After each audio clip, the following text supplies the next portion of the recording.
جعلنا الليل ليسكنوا فيه والنهار مبصرا إن في ذلك لآيات لقوم يؤمنون। তারা কি আল্লাহ পাকের এই কুদরতের কথা চিন্তা করে না যে আমি রাতের আধার দিয়ে ধরনীর বুক ছেদে দিনের উজ্জ্বলতা, কোলাহল, গাড়ির আওয়াজ, ভ্যাঁ ভঁ আওয়াজ হচ্ছে, কলকারখানার আওয়াজ হচ্ছে, সূর্যের বিরাট তাপ, ঘুম আসে না। সারাদিন কাজ করার পর শরীরের আরাম দেওয়ার জন্য রাতের একটি কালো চাদর পৃথিবীর উপরে আমি বিছায় দেই।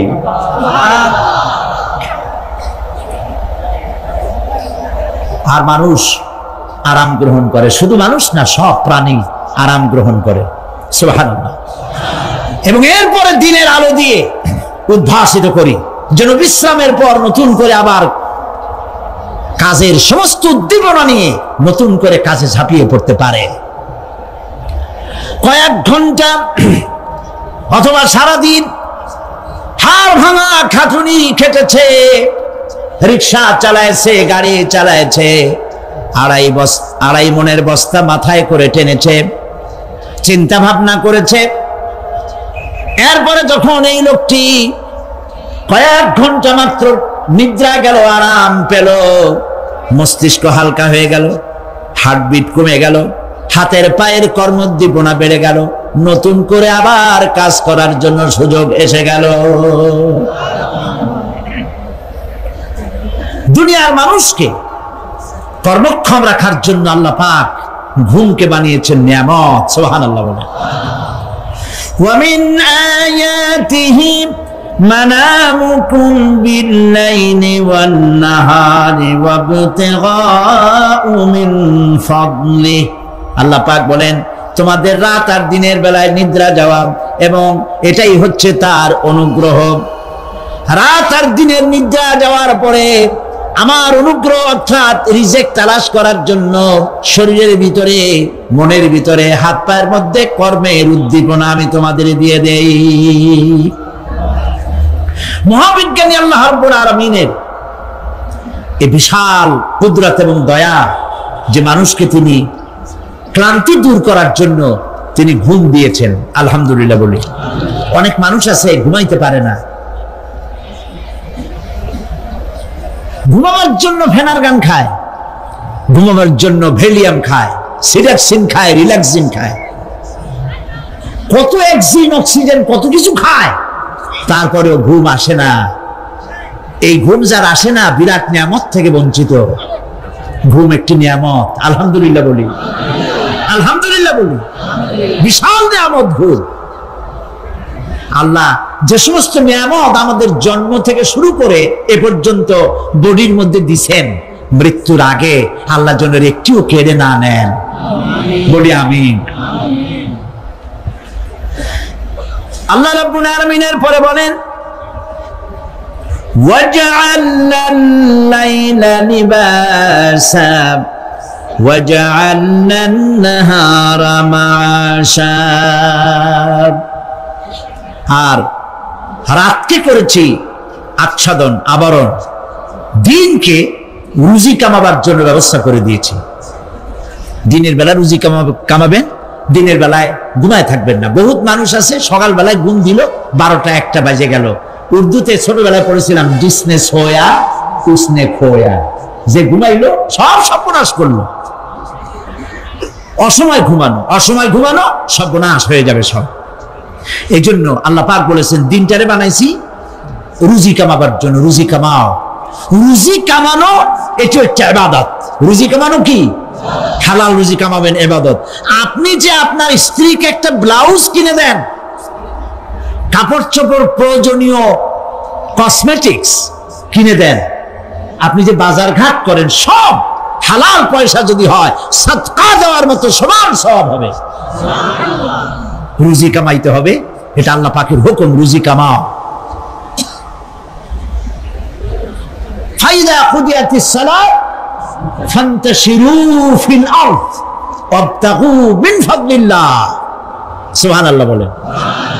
নামাজ যখন শেষ হয়ে গেল, ফাইযা কুদিয়াতিস সালাত, নামাজ যখন শেষ হয়ে গেল, ফান্তাশিরু ফিল আরদ, তখন জমিনে ছড়িয়ে পড়ো আর আমার অনুগ্রহ রিস্ক অনুসন্ধান করো। সুবহানাল্লাহ। আল্লাহ রাব্বুল আলামিন তার হাবিব সম্পর্কে বলেন, তাবারাকাল্লাযী নাযালাল ফুরকানা আলা আবদিহি লিয়াকুনা লিল আলামিনা নাযীরা। অতীব বরকতশালী সে আল্লাহ রাব্বুল আলামিন, যিনি তার বান্দার উপরে ফুরকান অবতীর্ণ করেছেন, যাতে করে তিনি তার কওমের কাছে দাওয়াত পৌঁছান। এ কথা বলা হয় নাই, লিয়াকুনা লিল আলামিনা নাযীরা, বিশ্ববাসীর কাছে যেন তিনি দাওয়াত পৌঁছাতে পারেন, আল্লাহর সম্পর্কে, জাহান্নাম সম্পর্কে ভীতি প্রদর্শন করাতে পারেন, জান্নাতের সুসংবাদ দিতে পারেন, হেদায়েতের দাওয়াত পৌঁছে দিতে পারেন। এই জন্য আমি রাসূলকে পাঠিয়েছি তাম বিশ্বের সমস্ত মানুষের জন্য। সুবহানাল্লাহি ওয়া বিহামদিহি, তিনি সকলের জন্য। তার সম্মান আর মর্যাদা আল্লাহ রাব্বুল আলামিন এমন ভাবে পেশ করলেন, তার মর্যাদা এত বেশি, নবীর মর্যাদা এত বেশি, মুহাম্মদ সাল্লাল্লাহু আলাইহি ওয়াসাল্লাম যদি উম্মতের কোনো ব্যাপারে যদি বলেন হ্যাঁ, অমনি উম্মতের জন্য তা হালাল হয়ে যায়। সুবহানাল্লাহ। পড়ে কি আছে এমন যে তার মুখের কথা আইন, কোন পরামর্শের ধার ধারে না, মুখের কথাটা কি আইন। রাসূল যদি বলেন হ্যাঁ, উম্মতের জন্য কি হয়? হালাল। রাসূল বলছেন না, উম্মতের জন্য কি হয়ে গেল? হারাম হয়ে গেল। সুবহানাল্লাহ ওয়া বিহামদিহি। এটা হচ্ছে আল্লাহ তার রাসূলকে লেজিসলেটিভ পাওয়ার, আইন তৈরি করার অধিকার আল্লাহ তার হাবিবকে দিয়েছেন। রাসূল ছিলেন শারে, শরীয়ত প্রণেতা। হালাল হারামের সীমারেখা কোরআনে যা আছে এটা কোনো শেষ নয়। হালাল হারামের সীমারেখা রাসূলের পাককে প্রদান করার জন্য, নির্ধারণ করার জন্য আল্লাহ পাক তাকে পারমিশন দিয়েছেন, পাওয়ার দিয়েছেন। ওয়ামা আতাকুমুর রাসূলু ফাখুযুহু ওয়ামা নাহাকুম আনহু ফান্তাহু। এই আয়াত দিয়ে প্রমাণিত হয় রাসূল তোমাদের জন্য যা দেন তা গ্রহণ করো, যা নিষেধ করেন তার থেকে বিরত থাকো, ফিরে থাকো। রাসূল পাক সাল্লাল্লাহু আলাইহি ওয়াসাল্লামের ইজ্জত সম্মান এভাবে আল্লাহ দান করলেন। হ্যাঁ বললে হালাল হয়ে যায়, না বললে হারাম হয়ে যায়। রাসূলের মর্যাদা এত বেশি, তিনি যদি পথ চলেন, পা উঁচু করলে আরশ আজিম পর্যন্ত চলে যান। তিনি যদি আল্লাহর দরবারে মুনাজাত করেন, মুনাজাত করতে দেরি আছে, কবুল হতে দেরি নাই। হাত তোলা লাগে না, হাত তোলা লাগে না। আমরা যে হাত তুলে মুনাজাত করি, রাসূল সাল্লাল্লাহু আলাইহি ওয়াসাল্লাম হাত তুলেছেন, আবার অনেক সময় হাত তোলেননি। কোন কোন সময় হাত, হাদিস শরীফে এসেছে এভাবে হাত উঁচু করেছেন আকাশের দিকে, হাদিস শরীফে এসেছে বগলের সাদা চামড়া দেখা গিয়েছে, এভাবে আল্লাহর কাছে দুহাত তুলে, দুহাত প্রসারিত করে আল্লাহর কাছে কামনা করেছেন। এমন সত্তা, মনে ইরাদা করতে দেরি, কবুল হতে দেরি নেই। হাদিস শরীফে এসেছে হযরত আবু হুরায়রা রাদিয়াল্লাহু তাআলা আনহু একবার রাসূল করিম সাল্লাল্লাহু আলাইহি ওয়াসাল্লামের দরবারে কাঁদতেছিলেন। হুজুর জিজ্ঞেস করলেন, আবু হুরায়রা তুমি কাঁদো কেন? হুজুর হযরত আবু হুরায়রা বলেন, হুজুর আমার মা আমাকে মেরেছে, আমি সেই জন্য কাঁদতেছি। হুজুর বলেন, মা তোমাকে মারলো কেন? কোনো বেয়াদবি করেছো নাকি? তিনি বললেন, না কোনো বেয়াদবি করি নাই, তবে মারলো কেন? হযরত আবু হুরায়রা বলেন, হুজুর আমার মা হচ্ছেন মুশরিকা, আমার মা কাফের। আমি অনেক রাত হয়েছিল বাড়ি ফিরতে, আমার মা জিজ্ঞেস করলো এত রাত কোথায় ছিলি? আমি বললাম, মা তাম পৃথিবী যে কদম মোবারক চুমতে পারলে নিজেকে ধন্য মনে করে, আমি সেই রাসূলের দরবারে ছিলাম, আসতে দেরি হয়ে গেছে। ইয়া রাসূলুল্লাহ, আপনার নাম শোনা মাত্র আমার মায়ের গায়ে আগুন জ্বলে গেল, সহ্য করতে না পেরে আমাকে মায়ের আরম্ভ করে দিল। বলল, আবু হুরায়রা হয় আমার বাড়ি ছাড়বি, না হয় মুহাম্মদ সাল্লাল্লাহু আলাইহি ওয়াসাল্লামের ঘর ছাড়বি, কোনটা করবি কর। আমি বললাম, মা তোমার গায়ে যত শক্তি আছে সমস্ত শক্তি দিয়ে তুমি আমাকে প্রহার করো, আমি তামাম তোমার বাড়িটা শুদ্ধা তামাম দুনিয়া ছেড়ে দিতে পারি, কিন্তু রাসূল পাক সাল্লাল্লাহু আলাইহি ওয়াসাল্লামের কদম মোবারক ছাড়তে পারি না। ভাইরা আমার, হযরতে আবু হুরায়রা কাঁদতেছেন। আল্লাহর নবী বলেন, তুমি কাঁদো কেন? তোমার মা তোমাকে মেরেছেন, আমি এখানে কি করব? এখানে তো আমি কোনো দখল আন্দাজ করতে পারি না, আমি কি করতে পারি? এখানে ইন্টারফেয়ার তো আমি করতে পারি না, মা তোমারে মেরেছে। হযরত আবু হুরায়রা বলেন, ইয়া রাসূলুল্লাহ, মায়ের বিরুদ্ধে কোনো নালিশ করার জন্য আপনার কাছে আমি আসি নাই। বলে, কেন এসেছো? হযরত আবু হুরায়রা বলেন, হুজুর, এসেছি এই জন্য, আমি জানি আপনি যদি আল্লাহর দরবারে কোনো ব্যাপারে দোয়া করেন, আল্লাহ রাব্বুল আলামিন তা মঞ্জুর করে নেন। আপনি মেহেরবানি করে আমার মায়ের হেদায়েতের জন্য আল্লাহর কাছে দোয়া করুন। হুজুর সাল্লাল্লাহু আলাইহি ওয়াসাল্লাম দুই হাত উঁচু করলেন, বললেন, আল্লাহুম্মা ইহদি উম্মা আবি হুরায়রা, আয় আল্লাহ, আবু হুরায়রার মাকে তুমি হেদায়েত নসিব করে দাও। এই দোয়া রাসূল করতেছেন। হুজুরকে দোয়ার মধ্যে ফেলে রেখে আবু হুরায়রা দৌড় আরম্ভ করেছে বাড়ির দিকে। পেছন থেকে কয়েকজন সাহাবী তারা দৌড়ে গেল। আবু হুরায়রা দৌড়ায় কেন? এত ভদ্র মানুষ, কোন সময় কারোর সাথে রাগারাগি করে না, দৌড়ায় কেন? নিশ্চয়ই কোনো বিপদ বুঝি হয়ে গিয়েছে। পিছন থেকে জামা টেনে ধরেছে, কি হয়েছে, দৌড়াও কেন? হযরত আবু হুরায়রা বলেন, আমার জামা ছেড়ে দাও, আমাকে দৌড়াতে দাও। আমি দৌড়াইয়া বাড়ি পৌঁছে গিয়ে দেখতে চাই, আমি আগে দৌড়ায় বাড়িতে গেলাম না নবীজির দোয়া আমার আগে আমার বাড়ি পৌঁছে গেল, কোনটা হলো আমি সেটা দেখতে চাই। হযরত আবু হুরায়রা দৌড়াতে দৌড়াতে ঘরের কাছে গিয়ে নক করেছে। ভিতর থেকে আওয়াজ এলো, কে? কিছুক্ষণ পর মা আমার বেরোলেন, মাথার চুল দিয়া পানি পড়তেছে, বুড়া মানুষ। মা আমার কাছে এসে বলল, বাবা, তোমাকে মারার পর আমি বড় অনুতপ্ত হয়েছি, মনে মনে অনুশোচনা করেছি, আরে আমার ছেলে তো কোনো খারাপ জায়গায় যায় নাই, কোনো খারাপ মানুষের কাছে যায় নাই, মারলাম কেন? বড় অনুতপ্ত হয়ে গেছি আমি। এই অনুশোচনা করে আমি এইমাত্র গোসল করেছি, আমাকে নিয়ে চলো তুমি বিশ্ব নবী রাসূলুল্লাহর দরবারে। আমার ভাইরা, রাসূল পাক সাল্লাল্লাহু আলাইহি ওয়াসাল্লাম, আল্লাহর নবী এমন এক মহান সত্তা ছিলেন যে তিনি দোয়া আল্লাহর দরবারে হাত উঁচু করতে দেরি আছে, কিন্তু দোয়া কবুল হতে দেরি নাই। হিজরত করে মদিনায় এসেছেন, নামাজ পড়তে দিল চায়, কাবা শরীফের দিকে ফিরে যদি নামাজ পড়তে পারতাম দিলটা বড় ভালো লাগতো, কিন্তু হাত উঁচু করে মোনাজাত করতেছেন না, আল্লাহর কাছে বলতেওছেন না যে আল্লাহ তুমি আমার কিবলাটা বাইতুল মুকাদ্দাস থেকে ফিরাইয়া মক্কা শরীফে বাইতুল্লাহর দিকে ফিরিয়ে দাও, মুখেও বলতেছেন না, মনেও না, শুধু আকাশের দিকে বারবার তাকাচ্ছেন, মোনাজাত করেন নাই। মনে মনে আশা পোষণ করতেছেন যদি এমন একটা ওহী নাজিল হয়ে যেত। আল্লাহ রাব্বুল আলামিন সঙ্গে সঙ্গে রাসূল জোহরের নামাজ পড়তেছিলেন, 2 রাকাত পড়া হয়ে গেছে, এমন সময় ওহী নাজিল হয়ে গেল, قد نرى تقلب وجهك في السماء, ও নবী, আমি দেখতে পেয়েছি বারবার আপনি আকাশের দিকে তাকাচ্ছেন, সুবহানাল্লাহ, আমি দেখতে পেয়েছি। ফালানুওয়াল্লিয়ান্নাকা কিবলাতান তাহাম ফাওয়াল্লি ওয়াজহাকা শাতরাল মাসজিদিল হারাম। আর দেরি নাই, আপনার মনের আশা পুরা হয়ে গেছে, এক্ষুনি আপনার কিবলা পরিবর্তন করুন। হুজুর 2 রাকাত পড়েছিলেন বাইতুল মাকদাসের দিকে ফিরে, বাকি 2 রাকাত তিনি মক্কা শরীফের কাবা শরীফের দিকে ফিরলেন। আজও পর্যন্ত সেই মসজিদ আছে, সাক্ষ্য দিচ্ছে নবীর কথা কিভাবে মঞ্জুর হয়। মসজিদে কিবলাতাইন মদিনা মুনাওয়ারায় সেই মসজিদ আজও আছে।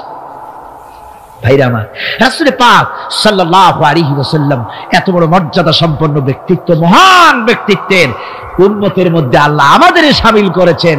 শুকরিয়া স্বরূপ আমরা পড়ি আলহামদুলিল্লাহ। জোরে সোরে পড়েন আলহামদুলিল্লাহ। আমার ভাইরা, মর্যাদা এত বেশি আল্লাহ রাসূলকে আল্লাহ রাব্বুল আলামিন দান করেছেন। এই পৃথিবীতে কোন মানুষের সঙ্গে যদি আপনি বেয়াদবি করেন, তিনি আপনার বাপ হোক, তিনি আপনার মা হন, অথবা আপনার ওস্তাদ হন, অথবা আপনার পীর হন, যে কেউ হোক না কেন, কারো সঙ্গে যদি কোনো বেয়াদবি হয়ে যায় তো শুধু একটা বেয়াদবি ছাড়া আর কিছুই না। কিন্তু নবীজির সঙ্গে যদি কেউ বেয়াদবি করে, সেটা শুধু বেয়াদবি থাকে না, কুফরি হয়ে যায়। কি হয়ে যায়? কুফরি হয়ে যায়। রাসূলুল্লাহকে কেউ তাওহীন করলে, অসম্মান করলে, সমালোচনা করলে কাফের হয়ে যায়। যারা বলেন কি হয়ে যায়? কত বড় মর্যাদা! রাসূল পাক সাল্লাল্লাহু আলাইহি ওয়াসাল্লাম, তার সামনে সাহাবায়ে কেরাম বসা, হুজুর কথা বলছেন সাহাবায়ে কেরাম তারাও কথা বলছেন। কথা বলতে বলতে এক পর্যায়ে সাহাবীদের গলার আওয়াজ বড় হয়ে গেছে। হুজুরের গলার আওয়াজ শোনা যায় না, সাহাবীদের গলার আওয়াজটা বড় হয়ে গেল। আল্লাহ রাব্বুল আলামিন এতটুকু বরদাস্ত করলেন, আমার নবীর গলার আওয়াজের চাইতে তোমাদের আওয়াজ বড় হলো কেন? সঙ্গে সঙ্গে ওহী নাজিল হয়ে গেল। আল্লাহ রাব্বুল আলামিন বলেন, ইয়া আইয়ুহাল্লাযীনা আমানু লা তারফাউ আসওয়াতাকুম ফাওকা সাউতিন নবী। ও বিশ্বাসীরা, খবরদার, তোমরা যারা ঈমান এনেছো শোনো, তোমাদের গলার আওয়াজ যেন আমার নবীর গলার আওয়াজের চাইতে বড় না হয়ে যায়। যদি তা হয় আনতাহবাতা আমালুকুম, জীবনের সমস্ত ভালো কাজগুলি আমি আল্লাহ বরবাদ করে দেব। আজ পর্যন্ত এই আয়াতে কারিমা রাসূল পাক সাল্লাল্লাহু আলাইহি ওয়াসাল্লামের রওজায়ে আতহারের সামনে সবুজ সাইনবোর্ডের উপরে সোনার অক্ষর দিয়ে এই আয়াতে কারিমা লেখা রয়েছে, সুবহানাল্লাহ। সর্বকালের, সর্বযুগের সর্বশ্রেষ্ঠ মহামানব, সর্বশ্রেষ্ঠ বিশ্বনবী, আল্লাহর পরে যার মর্যাদা, তিনি হচ্ছেন মুহাম্মদ রাসূলুল্লাহ সাল্লাল্লাহু আলাইহি ওয়াসাল্লাম। তার অনুসরণ করা ইবাদত, তার অনুসরণ করা কি? আর তার নাফরমানি করা কুফরি। আল্লাহ রাব্বুল আলামিন বলেন, নবী আপনি বলুন, কুল ইন কুনতুম তুহিব্বুনাল্লাহ ফাত্তাবিউনি ইউহিব্বুকুমুল্লাহ ওয়া ইয়াগফির লাকুম যুনুবাকুম ওয়াল্লাহু গফুরুর রাহিম। নবী বলুন, তোমরা যদি আল্লাহকে ভালোবাসো, মুমিনদেরকে শোনানো হচ্ছে, শোনো, তোমরা যদি আল্লাহকে ভালোবাসো ফাত্তাবিউনি, ও নবী আপনি বলে দেন যে তাহলে আমার অনুসরণ করো। কার অনুসরণ? নবীর। কার অনুসরণ? নবীর অনুসরণ। আল্লাহরে যদি ভালোবাসো, এ দাবি যদি সত্য হয়, আমার অনুসরণ করো। আর আমার অনুসরণ যদি করো, আল্লাহ পাক বলেন, নবী শুনায় দেন, আপনার অনুসরণ যারা করবে আল্লাহ তাদেরকে ভালোবাসবেন। আর শুধুই ভালোবাসবেন না, তামাম জিন্দেগির সকল গুনাহ খাতা রব্বুল আলামিন মাফ করে দিবেন। জীবনের সব গুনাহ মাফ হয়ে যাবে যদি হুজুরের অনুসরণ করা যায়। বিশ্বকবি, কবি সম্রাট আল্লামা ইকবাল রাহমাতুল্লাহ আলাইহি বলেছেন, কি মোহাম্মদ সে वफा तूने तू हम तेरे हैं, ये जहां चीज ही क्या लोह कलम तेरे। মুহাম্মদ সাল্লাল্লাহু আলাইহি ওয়াসাল্লামের সঙ্গে মুহাব্বত জুড়ে দাও, আকাশ আর জমিন তো দূরের কথা, লৌহ কলম পর্যন্ত আমি আল্লাহ তোমার জন্য করে দেব। তুমি মুহাম্মদের হয়ে যাও সাল্লাল্লাহু আলাইহি ওয়াসাল্লাম, তার অনুসরণ করো, তার অনুকরণ করো জীবনের সব ক্ষেত্রে। ভাইরা মা, তিনি হচ্ছেন আদর্শ। ভালো করে শুনুন, এই পৃথিবীতে কোন পীর সাহেব, কোন খাজা বাবা, কোন মাওলানা সাহেব, তার অন্ধ অনুকরণ করা যাবে না। যাবে চোখ বুঝে, চোখ বুঝে, বিনা প্রশ্নে, বিনা তর্কে যার অনুসরণ করতে হবে তিনি হচ্ছেন মুহাম্মদ রাসূলুল্লাহ সাল্লাল্লাহু আলাইহি ওয়াসাল্লাম। বিনা প্রশ্নে। কোন পীর সাহেব বললেন সকালবেলায় 10,000 বার আল্লাহু আল্লাহু করো, আল্লাহ আল্লাহ আস্তে হু জোরে, অথবা লা ইলাহা ইল্লাল্লাহ 500 বার জিকির করো, লা ইলাহা আস্তে ইল্লাল্লাহ জোরে। আর ইল্লাল্লাহ কোন কোন মুরিদরা তো এত জোরে করে তাতে কলব থাকলেও পারে গেলেও পারে। আপনি ওই পীর সাহেবের কথা মতো এই জিকির করবেন, আপনাকে দেখতে হবে রাসূল পাক সাল্লাল্লাহু আলাইহি ওয়াসাল্লাম এইরকম জিকির করেছেন কিনা। ঠিক কিনা বল? সাহাবায়ে কেরাম রিদওয়ানুল্লাহি তাআলা আলাইহিম আজমাইন তারা এরকম জিকির করেছেন কিনা। যদি রাসূল এরকম জিকির করে থাকেন, সাহাবায়ে কেরাম এরকম জিকির করে থাকেন, অবশ্যই সেই জিকির আমরা করব। ঠিক কিনা? অন্ধভাবে কাউকে গ্রহণ করব না। কেউ পাগড়ি বাঁধলো, পেছনটা 6 হাত লম্বা রাখলো, আমার পীর সাহেব, সেই জন্য আমি বুঝি আমিও 6 হাতের জায়গায় বরকতের জন্য 12 হাত একেবারে লম্বা করে টানতে টানতে আসবে রাস্তার উপর, এরকম করব না। জামাটা কেমন হবে, মোষটা কেমনে কাটবো, দাড়িটা কিভাবে রাখবো, টুপিটা কিভাবে লাগাবো, খানা কিভাবে খাবো, তারপরে কিভাবে কি করব আর না করব, সবটার মানদণ্ড হচ্ছেন কে? উসওয়া হাসানা। লাকাদ কানা লাকুম ফি রাসূলিল্লাহি উসওয়াতুন হাসানা। গ্রহণযোগ্য একমাত্র মহত্তম আদর্শ হচ্ছে তোমাদের রাসূল। তাকে দিয়ে গ্রহণ করতে হবে। পায়ের নখটা কেমনে কাটবে, মাথার চুলটা কেমনে কাটবে, আদর্শ হচ্ছেন মুহাম্মদ রাসূলুল্লাহ সাল্লাল্লাহু আলাইহি ওয়াসাল্লাম। ওই রাসূলের অনুকরণ করে কোন পীর সাহেব, কোন মাওলানা সাহেব যদি বলে, তাহলে তাকে অনুসরণ করা যাবে। তবে মিলায় দেখতে হবে যে কথা ঠিক আছে কিনা, উনি যা বলছেন, উনি যা করছেন, ওইটা ঠিক আছে কিনা। তা না হলে ধোকায় পড়ে যেতে হবে। কি যে করতে হবে? ধোকায় পড়ে যেতে হবে। আজকাল তো নানান রকম বাইর হয়েছে, বুঝলেন না? নামের আগে সৃষ্টি লাগায় দেয়। ওই যে ঢাকার কাছে এক জায়গায় একটা সদরুদ্দি সৃষ্টি হইল, তারপরে তাকে উঠায় দেওয়ার জন্য কত সংগ্রাম হলো, কত মানুষ মরলো। আপনার পত্রিকা পড়েন নাই? সে বলেছে রোজা না রাখলে চলবে, ইফতার আসরের সময় করলে হবে, আর রোজার দিন দুপুরের সময় চিড়ে চিড়ে খাইলে অসুবিধা নেই, বুঝলেন?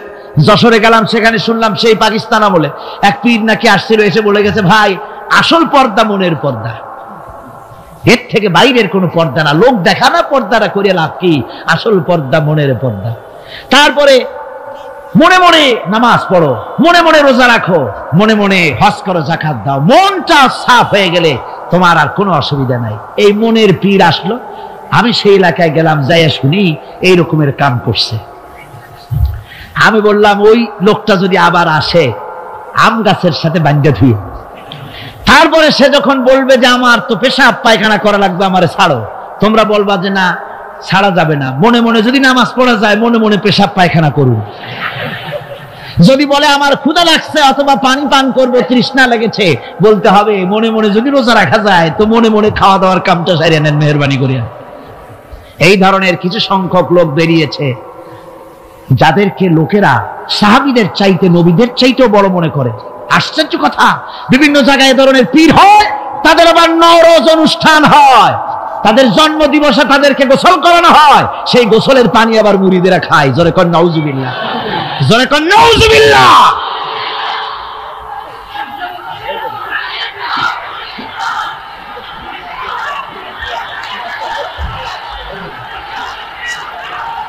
আমার ভাইয়েরা, পীর সাহেবের গোসল করা পানির ভিতরে মুসলমানদের জন্য কোনো বরকত নাই। আছে কোনো বরকত? প্রশ্নই ওঠে না। তার শরীরের কত জায়গা ধুইয়া পানি পড়তেছে, আর সেইটা মুরিদরা খায়। লজ্জা নাই, শরম নাই, ঘৃণা পর্যন্ত নাই। খুলনার এক এলাকা আছে, এক পীর সাহেব, তার মুরিদরা তার পায়ের বুড়ো আঙ্গুল চষে, চুষতে চুষতে প্রায় ঘা বানায় ফেলেছে। তা আমি মুরিদদের জিজ্ঞেস করলাম যে তোমরা এরকম পা আঙ্গুল চষো কেন? কয় যে হুজুরের মারেফত পায়ের আঙ্গুল দিয়ে পেটের মধ্যে ঢুকবে, সেই জন্য। কি ধরনের খোরাফাত, কি বিদআত! রাসূল পাক সাল্লাল্লাহু আলাইহি ওয়াসাল্লাম যা করেন নাই, সাহাবায়ে কেরাম যা করেন নাই, সেগুলি চালু হয়ে গেছে সমাজে। এর থেকে বাঁচতে হবে, আপনাকে মনে রাখতে হবে, কলিজার মধ্যে ঈমান রাখতে হবে। কোন পীর সাহেব, কোন মাওলানা সাহেব ফু দিয়া আমার ভাগ্য ভালো বানায় দেবে অথবা আমাকে ভাগ্য নষ্ট করে দিবে, আমি আল্লাহর কসম তো বিশ্বাস করি না। আমার ভাগ্য,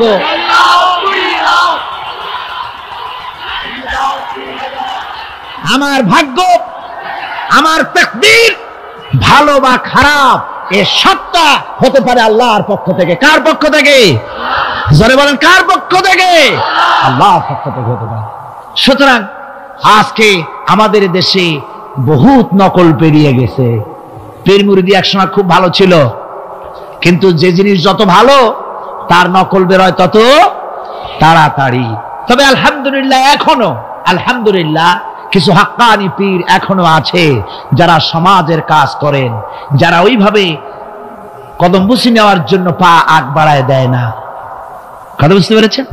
মানুষকে সর্বনাশ করে না, বরং তাদের ইলম আছে, ইলমের দ্বারা মানুষের কাছে হেদায়েতের কথা শোনায়, সমাজ গঠনমূলক কাজ করে, আল্লাহর কোরআন প্রচার করে। এ ধরনের লোক আছে, তবে এদের সংখ্যা কম। ঠিক কিনা কম? এদের সংখ্যা কম।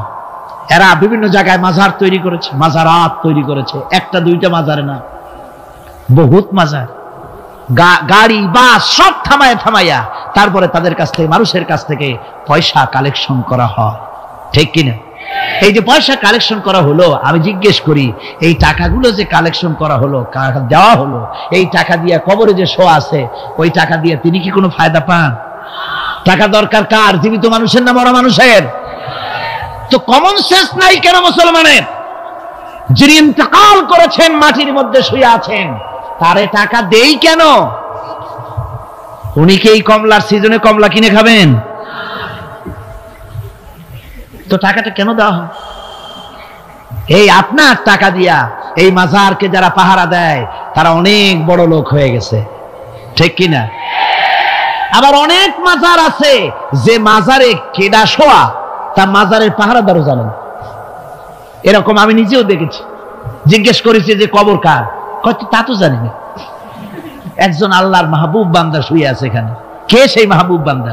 নাম টাম জানি না, স্বপ্নের মধ্যে দেখলাম আল্লাহর এক ওলির কবর এখানে, সেই জন্য গম্বুজ বানাই দিছি।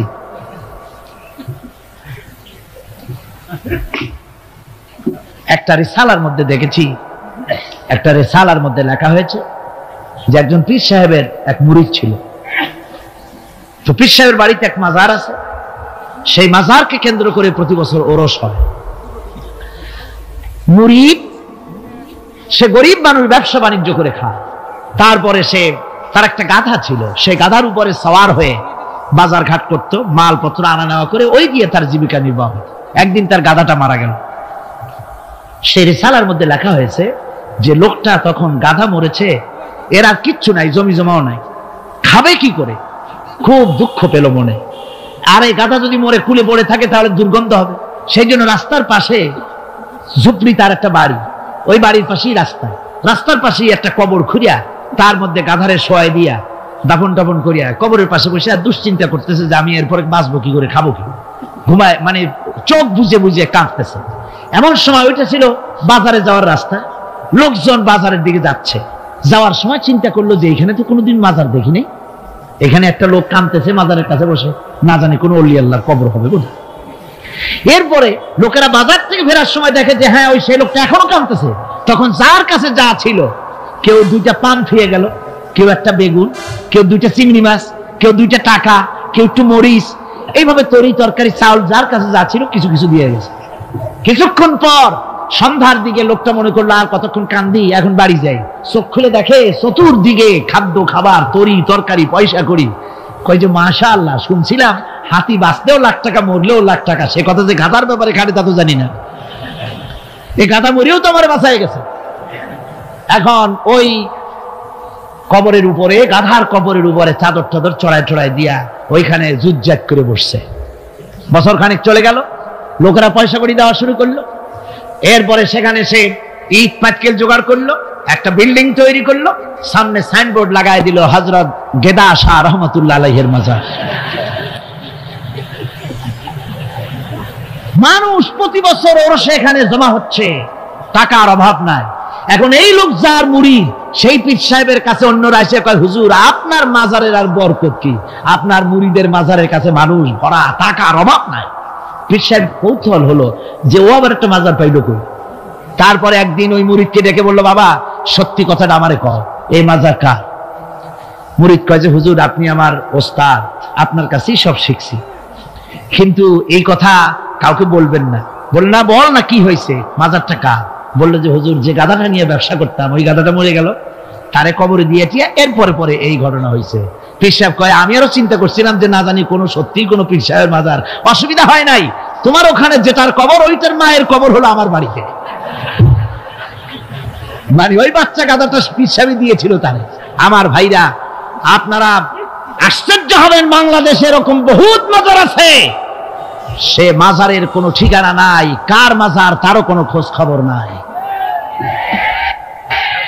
মানুষকে শোষণ করে টাকা পয়সা লুণ্ঠন করা হতেছে। মাজার একটা হলে তার উপরে চাদর দেওয়া লাগবে, আগরবাতি দিতে হবে, মোমবাতি দিতে হবে, গোলাপ পানি ছিটাতে হবে। কোথায় পেয়েছেন? কোন হাদিসে পেয়েছেন? মাজারে যদি চাদর দিতে হতো, রাসূল পাক সাল্লাল্লাহু আলাইহি ওয়াসাল্লামের কবরের উপরে লোকেরা সুতার চাদর দিত না, নিজের কলিজা বার করে কলিজা দিয়ে চাদর বিছায় দিত হুজুরের মাজারের উপরে। জান্নাতুল বাকিতে গিয়ে দেখুন, জান্নাতুল বাকিতে শহাদায়ে উহুদ আছে, সেখানে সাহাবায়ে কিরাম আছে, আজওয়াজে মুতাহহারাত আছে, বানাতে রাসূল, ইবনে রাসূল, আহলে বাইত সেখানে শুয়ে আছেন। হযরত ওসমান রাদিয়াল্লাহু তাআলা আনহুর মতো লোক সেখানে ঘুমিয়ে আছেন। রাইসুল মুফাসসিরিন হযরত ইবনে মাসউদ রাদিয়াল্লাহু তাআলা আনহু সেখানে ঘুমিয়ে আছেন। হযরত ইবনে আব্বাসের উনি ওখানে, ওনার কবর হচ্ছে গিয়ে তায়েফে। এ ধরনের ইতিহাসের মধ্যে এসছে জান্নাতুল বাকির মধ্যে কমসে কম 10,000 সাহাবায়ে কেরামদের মাজার আছে। সুবহানাল্লাহ।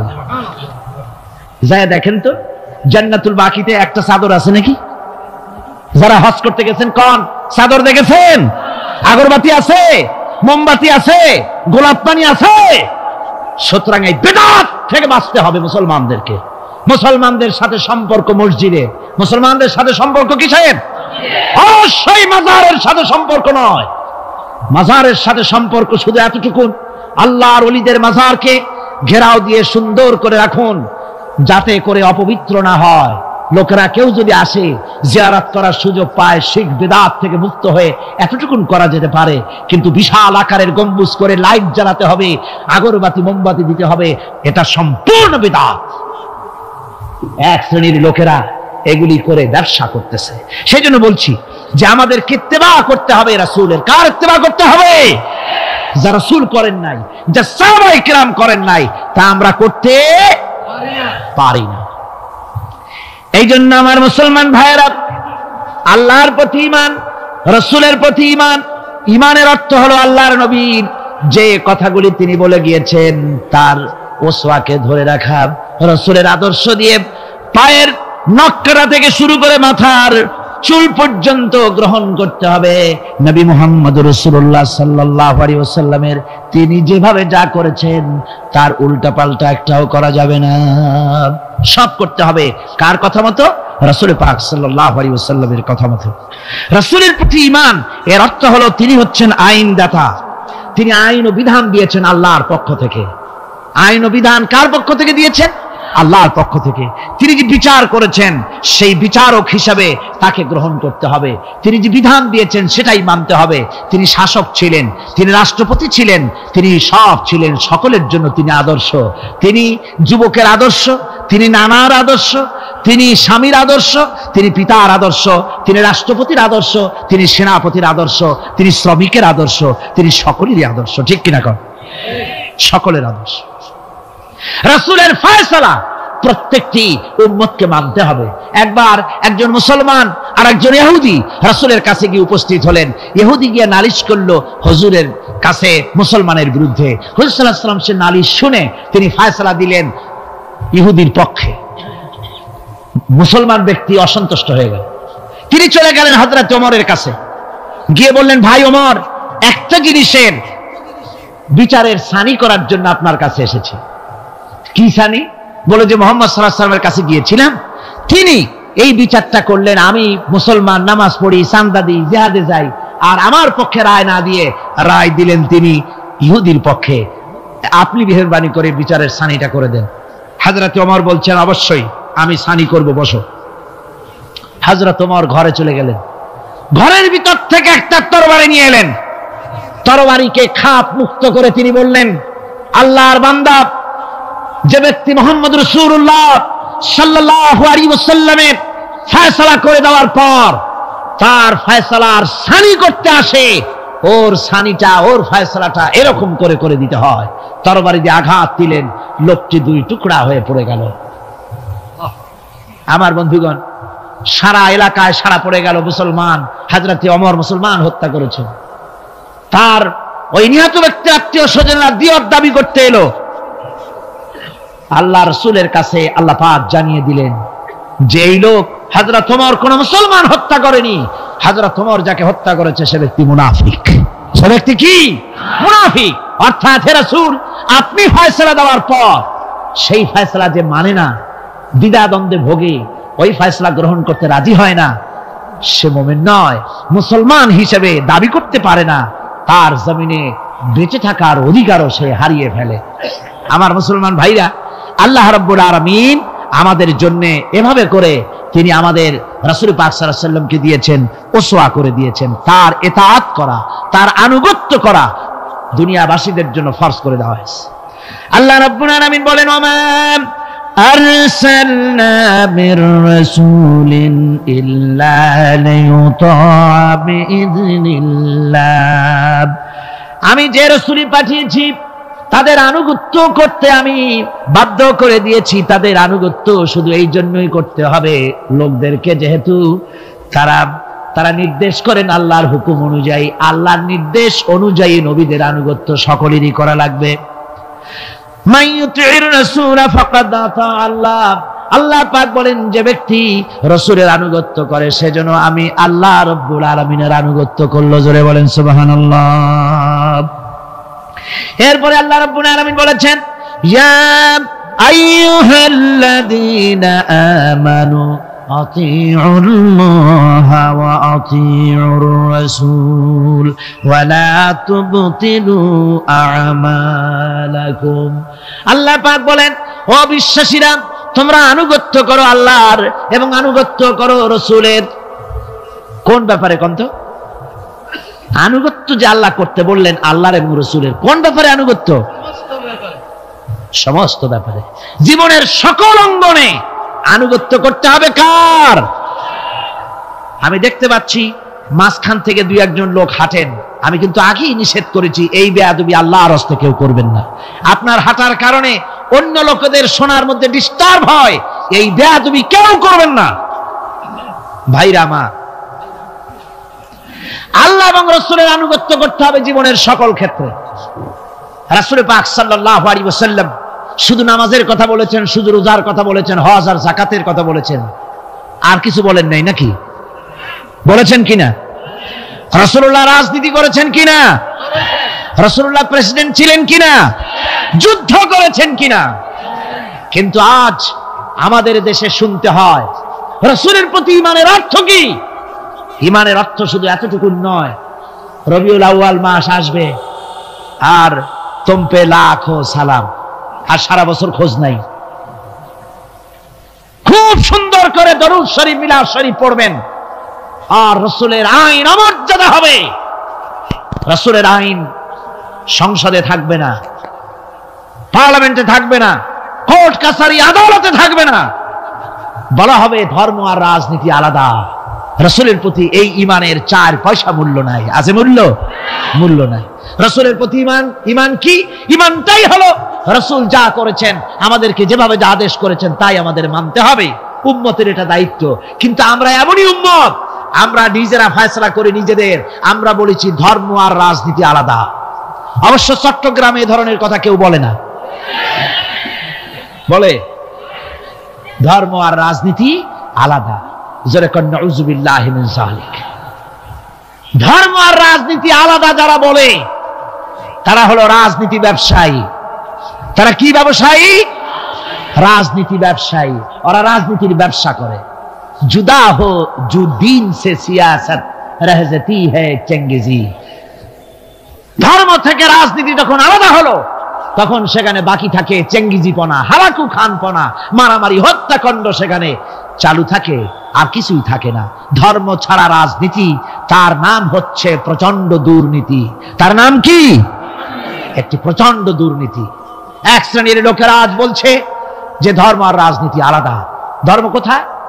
তাদের কথা হলো ধর্ম হলো পবিত্র জিনিস, ওই পবিত্র জিনিস থাকবে মসজিদে, পবিত্র জিনিস থাকবে মাদ্রাসায় আর খানকার ভেতরে। ওই পবিত্র ধর্ম রাজনীতিতে আনা যাবে না।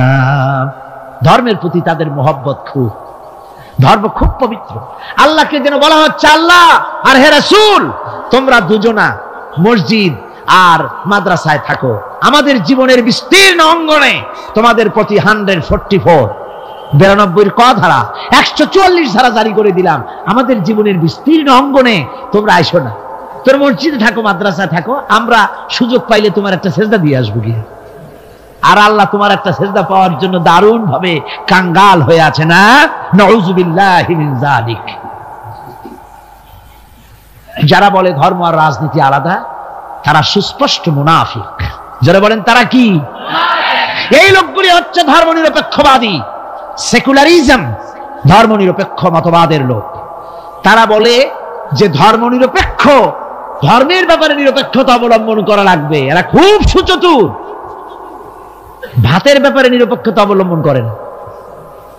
আপনারা কোন যে জিনিস যত বেশি প্রয়োজন আমরা তার পক্ষে থাকি না নিরপেক্ষ থাকি?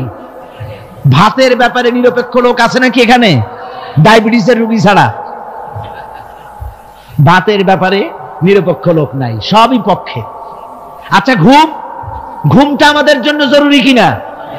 এই ঘুমের আমরা পক্ষে না বিপক্ষে? নিরপেক্ষ আছে কেউ নাই। বিবাহ যারা করে নাই সেই সব যুবকদের জন্য বিবাহটা জরুরি কিনা? এই জরুরি বিষয়ের প্রতি যুবকদের কি মত? এ ব্যাপারে কি নিরপেক্ষ না পক্ষে? খুব জোরেই বলেছে পক্ষে। তাহলে বোঝা গেল যে জিনিস যত বেশি জরুরি আমরা সেইটার পক্ষে, আর যেটা জরুরত নাই আমরা সেটা পক্ষে নাই। তাহলে ধর্ম কি এতই অজরুরি বিষয় যে এইটার ব্যাপারে আমরা শুধু নিরপেক্ষ হয়ে থাকবো? নাউযুবিল্লাহি মিন যালিক। ধর্মের ব্যাপারে নিরপেক্ষতা অবলম্বনকারী একটা রাজনৈতিক দল আমাদের দেশে কাজ করতেছে, ঠিক কিনা? ধর্ম নিরপেক্ষ মতবাদের সপক্ষে তারা কোরআনে কারীমের আয়াত বলে, তারা বলে মৌলভী সাহেবরা কি বুখারী পড়ে নাই? বুখারীর মধ্যে আছে লাকুম দীনুকুম ওয়ালিয়া দীন। আর অনুসারীরা তখন চিন্তা করে, বাপরে, আমাদের নেতি খান বুখারীও পড়ে, আজীব তামাশা। লা ইকরাহা ফিদ্দীন, এর মধ্যে ধর্ম নিরপেক্ষতার গন্ধ নাই। সূরাটির নাম হচ্ছে সূরা কাফিরুন।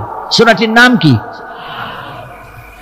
কাফেরেরা বলেছিল, হে মুহাম্মদ সাল্লাল্লাহু আলাইহি ওয়াসাল্লাম, ধর্মের ব্যাপারে আমাদের ভিতরে বড় ঝগড়াঝাটি প্রায় লেগে থাকে, সুতরাং ধর্ম নিয়ে বাড়াবাড়ি না করে আসো, আমরা এক কাজ করি, তোমরা কিছুদিন আমাদের প্রতিমাগুলির সামনে এসে একটু পূজা দিয়ে যাও, আর আমরাও কয়েকদিন তোমাদের মসজিদে গিয়ে আল্লাহরে সেজদা দিয়ে আসবো। এইভাবে আমরা ধর্মকে 50-50 ভাগাভাগি করে নেই। কাফেরেরা, তোমরা যার ইবাদত করো আমরা তার ইবাদত করি না, আবার আমরা যার ইবাদত করি তোমরা তার ইবাদত করো না, সুতরাং লাকুম দীনুকুম ওয়ালিয়া দীন। সুতরাং তোমাদের ধর্ম তোমাদের জন্য, আমাদের ধর্ম আমাদের জন্য। তার মানে তোমরা তোমাদের ধর্ম নিয়ে থাকো, আমরা আমাদের ধর্ম নিয়ে থাকি। এটা কি নিরপেক্ষের কথা হলো না পক্ষের কথা হলো? ওই বেওকুফরা তারা মানুষকে বিভ্রান্ত করতে চায়, কোরআনে কারীমের আয়াতকে নাজায়েজ তরিকায় তারা ব্যবহার করে। আবার বলে লা ইকরাহা ফিদ্দীন, মৌলবীরা জানে না ধর্মের মধ্যে বাড়াবাড়ি নাই। কত বড় মুফাসসির এক একজন! ধর্মের মধ্যে বাড়াবাড়ি নেই, লা ইকরাহা ফিদ্দীন। ধর্মে বাড়াবাড়ি এটা কিসের কথা? এ কথাটা হচ্ছে মুসলমানদেরকে বলা হচ্ছে অমুসলিমদেরকে বাধ্যতামূলক ভাবে ভয় দেখিয়ে, প্রলোভন দেখিয়ে, ত্রাস সৃষ্টি করে কোন ক্রমে তাদেরকে মুসলমান বানানো যাবে না। ইচ্ছে করে যদি কেউ আসে ইসলামের সৌন্দর্যে মুগ্ধ হয়ে, মোস্ট ওয়েলকাম, তাকে গ্রহণ করে। বাড়াবাড়ি করা যাবে না, ভয় দেখানো যাবে না, লোভ দেখানো যাবে না। এটা হলো লা ইকরাহা ফিদ্দীন। আর এই বেওকুফরা এই আয়াতকেও নিয়েছে তাদের ধর্ম নিরপেক্ষতার ক্ষেত্রে। আমি জিজ্ঞেস করতে চাই, সেকুলারিজম দিয়ে যাদের মন মস্তিষ্ক ভরপুর, সেসব ভাইদেরকে জিজ্ঞেস করি, বিবেক দিয়ে চিন্তা করুন, ধর্ম নিরপেক্ষ আপনি কেন হবেন? দুনিয়ার কোন পয়গম্বর কি ধর্মের ব্যাপারে নিরপেক্ষ ছিলেন? আপনি যার উম্মত, আমরা যার উম্মত, বিশ্বনবী তিনি কি ধর্মের ব্যাপারে নিরপেক্ষ ছিলেন? রাসূলুল্লাহ রীতিমতো রাষ্ট্রপ্রধান ছিলেন, প্রেসিডেন্ট ছিলেন। সুবহানাল্লাহ পড়ে 12.5 লক্ষ বর্গ মাইল শাসন করেছেন। প্রেসিডেন্ট ছিলেন মুহাম্মদ রাসূলুল্লাহ সাল্লাল্লাহু আলাইহি ওয়াসাল্লাম। জীবনে বহু যুদ্ধ করেছেন, এই যুদ্ধের কমান্ডার ইন চিফ ছিলেন, প্রধান সেনাপতি ছিলেন, সশস্ত্র যুদ্ধ করেছেন, মোকাবেলা করেছেন অস্ত্র নিয়ে। শ্রমিক হয়ে কাজ করেছেন, শ্রম সমস্যার সমাধান করেছেন। মসজিদে নববী ছিল এই রাজনীতির প্রাণ কেন্দ্র। মসজিদে নববী কি ছিল? রাজনীতির প্রাণ কেন্দ্র। রাসূলুল্লাহ এখানে বসেই রোম, শাম, পারস্য বিজয়ের পরিকল্পনা করতেন। এখানে বসেই উহুদ, বদর, হুনাইন, ইয়ারমুক যুদ্ধের সৈন্য রিক্রুট করেছেন মসজিদ নববীর ভেতরে বসে। এখানে বসে রাষ্ট্রদূতদের সঙ্গে সাক্ষাৎ প্রদান করেছেন, বিচার ফয়সালা করেছেন মসজিদের মধ্যে। আর আজ বলা হয় মসজিদের মধ্যে রাজনীতি বলতে দেওয়া হবে না। মসজিদের মধ্যে কেউ কি ইলেকশনের কথা, মসজিদের মধ্যে কেউ কি তার দলের কথা বলে? বলে কোরআনের রাজনীতির কথা। কিসের রাজনীতির কথা বলে? কোরআনের রাজনীতির কথা বলে। সুতরাং ধর্ম আর রাজনীতি আলাদা, এই কথা যারা বলে, এই সেকুলারিজমের লোকেরা, তারা শুনে রাখুন, ধর্মনিরপেক্ষ মতবাদ একটি কুফরি মতবাদ। এটি কি মতবাদ? জোরে বলতে হবে, এটা কি মতবাদ? এটি একটি কুফরি মতবাদ। ধর্ম নিরপেক্ষতার মানে হচ্ছে ধর্মহীনতা। ধর্মনিরপেক্ষতার মানে কি? ধর্মহীনতা। ওরা কোনদিন সব সময় বলবে ধর্মকে ব্যবহার করতেছে রাজনীতিতে, বেচারা তোমরাও ধর্মের কথা বলো না, তা ওরা বলবে না। ওরা ওদের কর্মীদেরকে কখনো নামাজের কথা বলবে না। যদি বলে, তা বলে এই জন্য, তোমরা নামাজ পড়ো মসজিদে যাইয়া দেখো কেউ রাজনীতির কথা বলে নাকি। নামাজ পড়ার জন্য নয়, রাজনীতি কেউ করে নাকি তা দেখার জন্য, গোয়েন্দাগিরি করার জন্য। হায় রে কপাল পোড়ার দল। আমার দেশে এই ভণ্ডামি ছিল না। ধর্মনিরপেক্ষ মতবাদ একটা ভণ্ডামি। জোরে বলেন, এটা কি? আমার দেশে এটা ছিল না। এই ভণ্ডামিমূলক ধর্মনিরপেক্ষতা রাজনীতি বাংলাদেশে ছিল না। 1971 সনের পরে যারা ক্ষমতা এলো, তারা ভারত থেকে, ভারতের কাফেরদের তৈরি করা পৃথিবীর এই নিকৃষ্ট মতবাদ বাংলাদেশে আমদানি করেছে।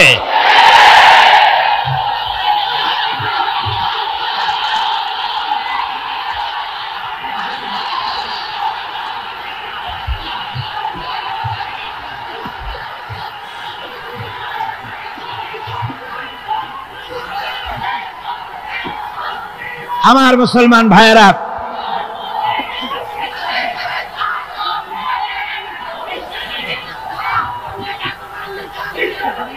এই যে কোরআন শরীফ, এই কোরআন শরীফ মানতে হবে মুসলমানদেরকে। রাসূলের উপরে ঈমান আনার অর্থ শুধু মিলাদ শরীফ পড়া নয়। কোন নেত্রী কি বলল, তার ধার কোন মুসলমান ধারতে পারে না।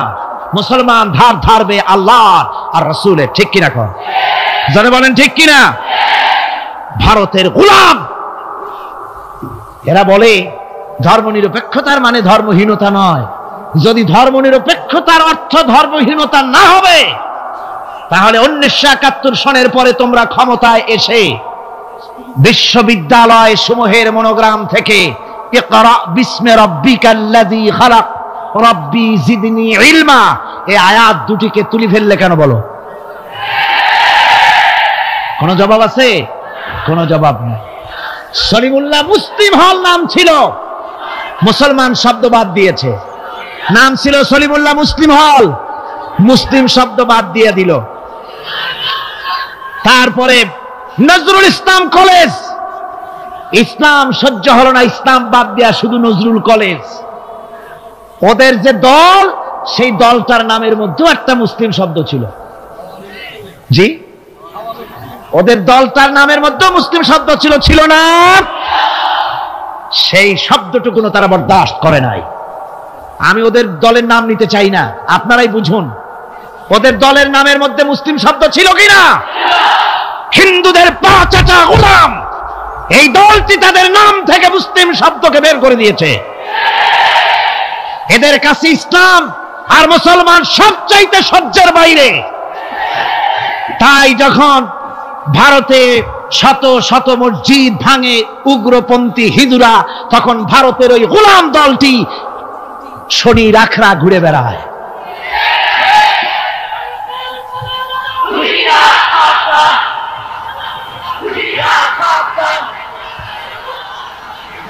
আমার মুসলমান ভাইদের খেদমতে আমি আরজ করতে চাই, মুসলমানদের কাজ বুঝতে হবে ধর্মনিরপেক্ষ মতবাদ মুসলমানদের জন্য জায়েজ নাই, হারাম।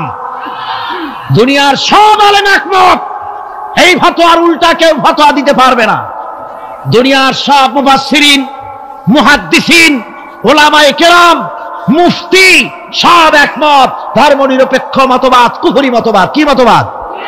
যারা বলেন কি মতবাদ? কোন মুসলমানের সন্তান যাকে মুসলমানের জন্ম দিয়েছে ধর্মনিরপেক্ষবাদের আন্দোলন করতে পারে না, হারাম, হারাম।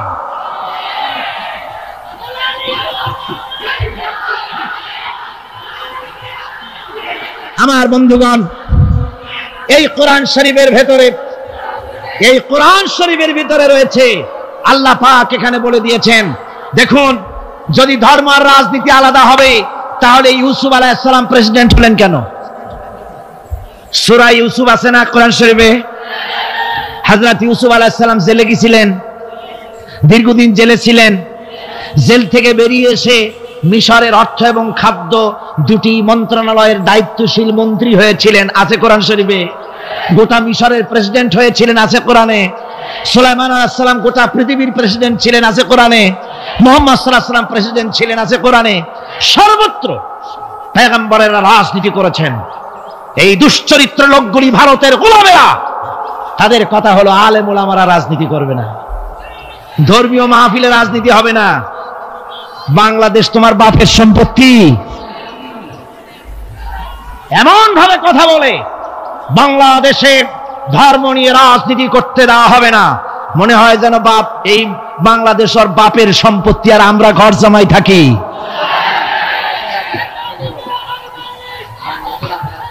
সুতরাং কোরআনের রাসূলের প্রতি ঈমানের অর্থ হলো রাসূলুল্লাহ যে ধরনের রাষ্ট্র কায়েম করেছেন মদিনায়, ওই রকম রাষ্ট্র কায়েমের শপথ নিতে হবে, এর নাম রাসূলের প্রতি ঈমান, ঠিক কিনা?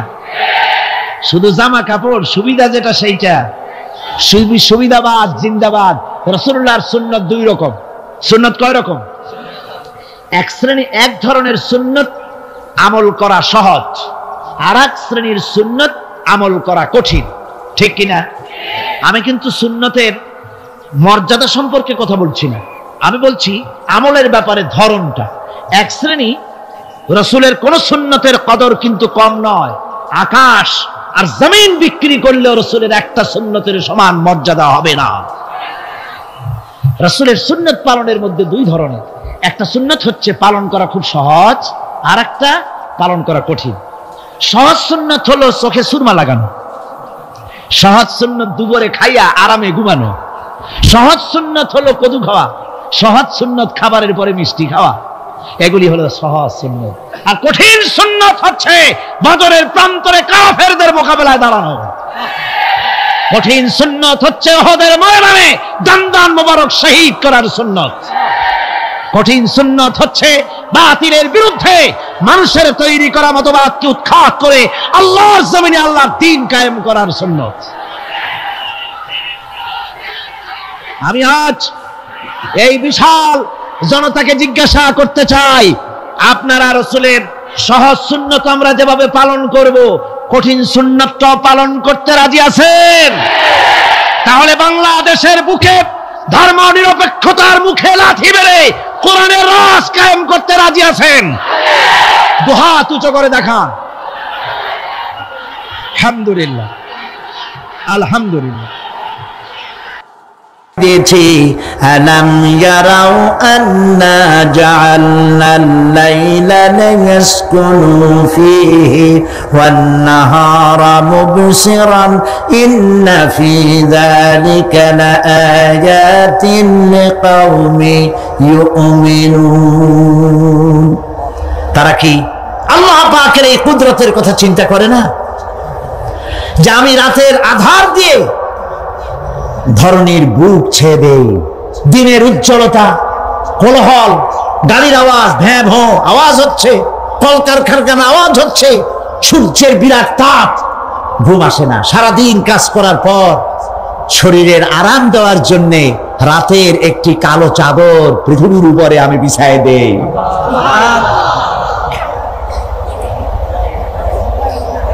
আর মানুষ আরাম গ্রহণ করে, শুধু মানুষ না, সব প্রাণী আরাম গ্রহণ করে।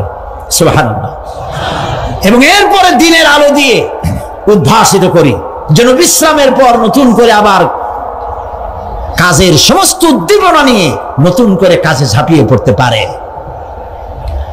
কয়েক ঘন্টা অথবা সারাদিন হাড় ভাঙা খাটুনি খেটেছে, রিক্সা চালাইছে, গাড়ি চালাইছে, আড়াই মনের বস্তা মাথায় করে টেনেছে, চিন্তা ভাবনা করেছে। এরপরে যখন এই লোকটি কয়েক ঘন্টা মাত্র নিদ্রা গেল, আরাম পেল, মস্তিষ্ক হালকা হয়ে গেল, হার্টবিট কমে গেল, হাতের পায়ের কর্মোদ্দীপনা বেড়ে গেল, নতুন করে আবার কাজ করার জন্য সুযোগ এসে গেল।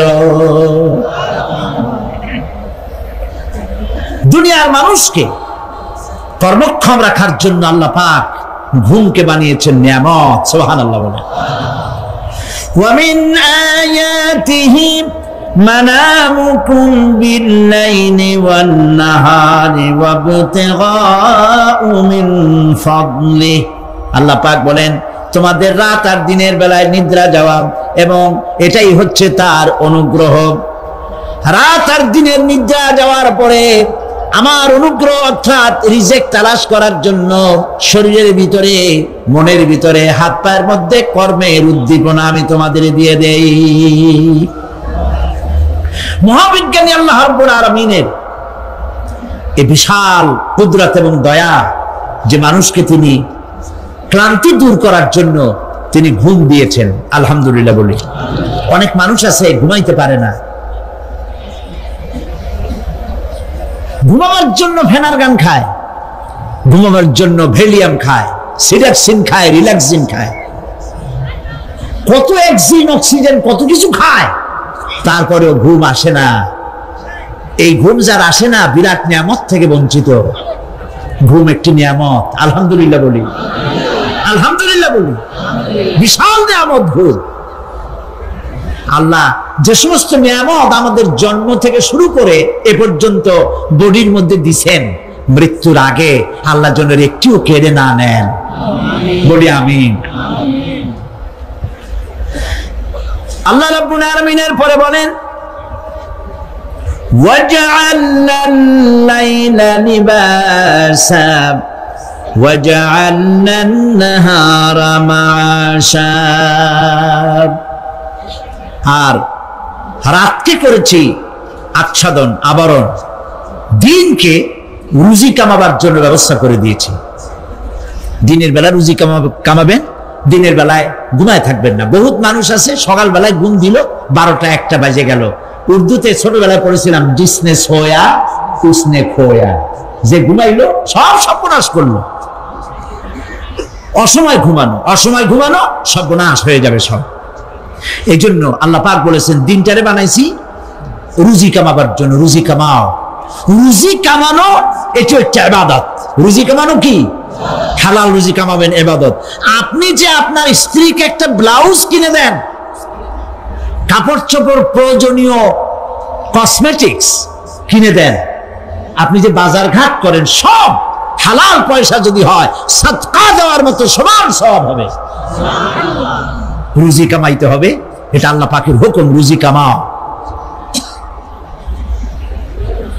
ফাইদা কুদিয়াতিস সালাত ফান্তাশিরু ফিল আরদ ওয়াবতাগু মিন ফাদলিল্লাহ। সুবহানাল্লাহ বলেন। নামাজ যখন শেষ হয়ে গেল, ফাইদা কুদিয়াতিস সালাত, নামাজ যখন শেষ হয়ে গেল, ফান্তাশিরু ফিল আরদ, তখন জমিনে ছড়িয়ে পড়ো আর আমার অনুগ্রহ রিস্ক অনুসন্ধান করো। সুবহানাল্লাহ। আল্লাহ রাব্বুল আলামিন তার হাবিব সম্পর্কে বলেন তাবারাকাল্লাযী নাযালাল ফুরকানা আলা আবদিহি লিয়াকুনা লিল আলামিনা নাযীরা। অতীব বরকতশালী সে আল্লাহ রাব্বুল আলামিন, যিনি তার বান্দার উপরে ফুরকান অবতীর্ণ করেছেন যাতে করে তিনি তার কওমের কাছে দাওয়াত পৌঁছান। এ কথা বলা হয় নাই লিয়াকুনা লিল আলামিনা নাযীরা, বিশ্ববাসীর কাছে যেন তিনি দাওয়াত পৌঁছাতে পারেন, আল্লাহর সম্পর্কে, জাহান্নাম সম্পর্কে ভীতি প্রদর্শন করাতে পারেন, জান্নাতের সুসংবাদ দিতে পারেন, হেদায়েতের দাওয়াত পৌঁছে দিতে পারেন। এই জন্য আমি রাসূলকে পাঠিয়েছি তাম বিশ্বের সমস্ত মানুষের জন্য। সুবহানাল্লাহি ওয়া বিহামদিহি, তিনি সকলের জন্য। তার সম্মান আর মর্যাদা আল্লাহ রাব্বুল আলামিন এমন ভাবে পেশ করলেন, তার মর্যাদা এত বেশি, নবীর মর্যাদা এত বেশি। মুহাম্মদ সাল্লাল্লাহু আলাইহি ওয়াসাল্লাম যদি উম্মতের কোনো ব্যাপারে যদি বলেন হ্যাঁ, অমনি উম্মতের জন্য তা হালাল হয়ে যায়। সুবহানাল্লাহ। কি আছে এমন যে তার মুখের কথা আইন, কোন পরামর্শের ধার ধারে না, মুখের কথাটা কি? আইন। রাসূল যদি বলেন হ্যাঁ, উম্মতের জন্য কি হয়? হালাল। রাসূল বলছেন না, উম্মতের জন্য কি হয়ে গেল? হারাম হয়ে গেল। সুবহানাল্লাহ ওয়া বিহামদিহি। এটা হচ্ছে আল্লাহ তার রাসূলকে লেজিসলেটিভ পাওয়ার, আইন তৈরি করার অধিকার আল্লাহ তার হাবিবকে দিয়েছেন। রাসূল ছিলেন শারে, শরীয়ত প্রণেতা। হালাল হারামের সীমারেখা কোরআনে যা আছে এটা কোনো শেষ নয়। হালাল হারামের সীমারেখা রাসূলের পাককে প্রদান করার জন্য, নির্ধারণ করার জন্য আল্লাহ পাক তাকে পারমিশন দিয়েছেন, পাওয়ার দিয়েছেন। ওয়ামা আতাকুমুর রাসূলু ফাখুযুহু ওয়ামা নাহাকুম আনহু ফান্তাহু। এই আয়াত দিয়ে প্রমাণিত হয় রাসূল তোমাদের জন্য যা দেন তা গ্রহণ করো, যা নিষেধ করেন তার থেকে বিরত থাকো, ফিরে থাকো। রাসূল পাক সাল্লাল্লাহু আলাইহি ওয়াসাল্লামের ইজ্জত সম্মান এভাবে আল্লাহ দান করলেন। হ্যাঁ বললে হালাল হয়ে যায়, না বললে হারাম হয়ে যায়। রাসূলের মর্যাদা এত বেশি, তিনি যদি পথ চলেন, পা উঁচু করলে আরশ আজিম পর্যন্ত চলে যান। তিনি যদি আল্লাহর দরবারে মুনাজাত করেন, মুনাজাত করতে দেরি আছে, কবুল হতে দেরি নাই। হাত তোলা লাগে না, হাত তোলা লাগে না। আমরা যে হাত তুলে মুনাজাত করি, রাসূল সাল্লাল্লাহু আলাইহি ওয়াসাল্লাম হাত তুলেছেন, আবার অনেক সময় হাত তোলেননি। কোন সময় হাত, হাদিস শরীফে এসেছে এভাবে হাত উঁচু করেছেন আকাশের দিকে। হাদিস শরীফে এসেছে বগলের সাদা চামড়া দেখা গিয়েছে, এভাবে আল্লাহর কাছে দুহাত তুলে, দুহাত প্রসারিত করে আল্লাহর কাছে কামনা করেছেন। এমন সত্তা, মনে এরাদা করতে দেরি, কবুল হতে দেরি নেই। হাদিস শরীফে এসেছে হযরত আবু হুরায়রা রাদিয়াল্লাহু তাআলা আনহু একবার রাসূল করিম সাল্লাল্লাহু আলাইহি ওয়াসাল্লামের দরবারে কাঁদতেছিলেন। হুজুর জিজ্ঞেস করলেন, আবু হুরায়রা তুমি কাঁদো কেন? হযরত আবু হুরায়রা বলেন, হুজুর আমার মা আমাকে মেরেছে, আমি সেই জন্য কাঁদতেছি। হুজুর বলেন, মা তোমাকে মারলো কেন? কোনো বেয়াদবি করেছো নাকি? তিনি বললেন, না কোনো বেয়াদবি করি নাই, তবে মারলো কেন? হযরত আবু হুরায়রা বলেন, হুজুর আমার মা হচ্ছেন মুশরিকা, আমার মা কাফের। আমি অনেক রাত হয়েছিল বাড়ি ফিরতে, আমার মা জিজ্ঞেস করলো এত রাত কোথায় ছিলি? আমি বললাম, মা তামাম পৃথিবী যে কদম মোবারক চুমতে পারলে নিজেকে ধন্য মনে করে, আমি সেই রাসূলের দরবারে ছিলাম, আসতে দেরি হয়ে গেছে। ইয়া রাসূলুল্লাহ, আপনার নাম শোনা মাত্র আমার মায়ের গায়ে আগুন জ্বলে গেল। সহ্য করতে না পেরে আমাকে মায়ের আরম্ভ করে দিল। বলল, আবু হুরায়রা হয় আমার বাড়ি ছাড়বি, না হয় মুহাম্মদ সাল্লাল্লাহু আলাইহি ওয়াসাল্লামের ঘর ছাড়বি, কোনটা করবি কর। আমি বললাম, মা তোমার গায়ে যত শক্তি আছে সমস্ত শক্তি দিয়ে তুমি আমাকে প্রহার করো, আমি তামাম তোমার বাড়িটা শুদ্ধা তামাম দুনিয়া ছেড়ে দিতে পারি, কিন্তু রাসূল পাক সাল্লাল্লাহু আলাইহি ওয়াসাল্লামের কদম মোবারক ছাড়তে পারি না। ভাইরা আমার, হযরতে আবু হুরায়রা কাঁদতেছেন। আল্লাহর নবী বলেন, তুমি কাঁদো কেন? তোমার মা তোমাকে মেরেছেন, আমি এখানে কি করব? এখানে তো আমি কোনো দখল আন্দাজ করতে পারি না, আমি কি করতে পারি? এখানে ইন্টারফেয়ার তো আমি করতে পারি না, মা তোমারে মেরেছে। হযরত আবু হুরায়রা বলেন, ইয়া রাসূলুল্লাহ, মায়ের বিরুদ্ধে কোনো নালিশ করার জন্য আপনার কাছে আমি আসি নাই। বলে, কেন এসেছো? হযরত আবু হুরায়রা বলেন, হুজুর এসেছি এই জন্য, আমি জানি আপনি যদি আল্লাহর দরবারে কোনো ব্যাপারে দোয়া করেন, আল্লাহ রাব্বুল আলামিন তা মঞ্জুর করে নেন। আপনি মেহেরবানি করে আমার মায়ের হেদায়েতের জন্য আল্লাহর কাছে দোয়া করুন। হুজুর সাল্লাল্লাহু আলাইহি ওয়াসাল্লাম দুহাত উঁচু করলেন, বললেন, আল্লাহুম্মা ইহদি উম্মা আবি হুরায়রা, আয় আল্লাহ আবু হুরায়রার মাকে তুমি হেদায়েত নসিব করে দাও। এই দোয়া রাসূল করতেছেন। হুজুরকে দোয়ার মধ্যে ফেলে রেখে আবু হুরায়রা দৌড় আরম্ভ করেছে বাড়ির দিকে। পেছন থেকে কয়েকজন সাহাবী তারা দৌড়ে গেল। আবু হুরায়রা দৌড়ায় কেন? এত ভদ্র মানুষ, কোন সময় কারোর সাথে রাগারাগি করে না, দৌড়ায় কেন? নিশ্চয়ই কোনো বিপদ বুঝি হয়ে গিয়েছে, পিছন থেকে জামা টেনে ধরেছে। কি হয়েছে, দৌড়াও কেন? হযরত আবু হুরায়রা বলেন, আমার জামা ছেড়ে দাও, আমাকে দৌড়াতে দাও। আমি দৌড়াইয়া বাড়ি পৌঁছে গিয়ে দেখতে চাই, আমি আগে দৌড়ায় বাড়িতে গেলাম না নবীজির দোয়া আমার আগে আমার বাড়ি পৌঁছে গেল, কোনটা হলো আমি সেটা দেখতে চাই।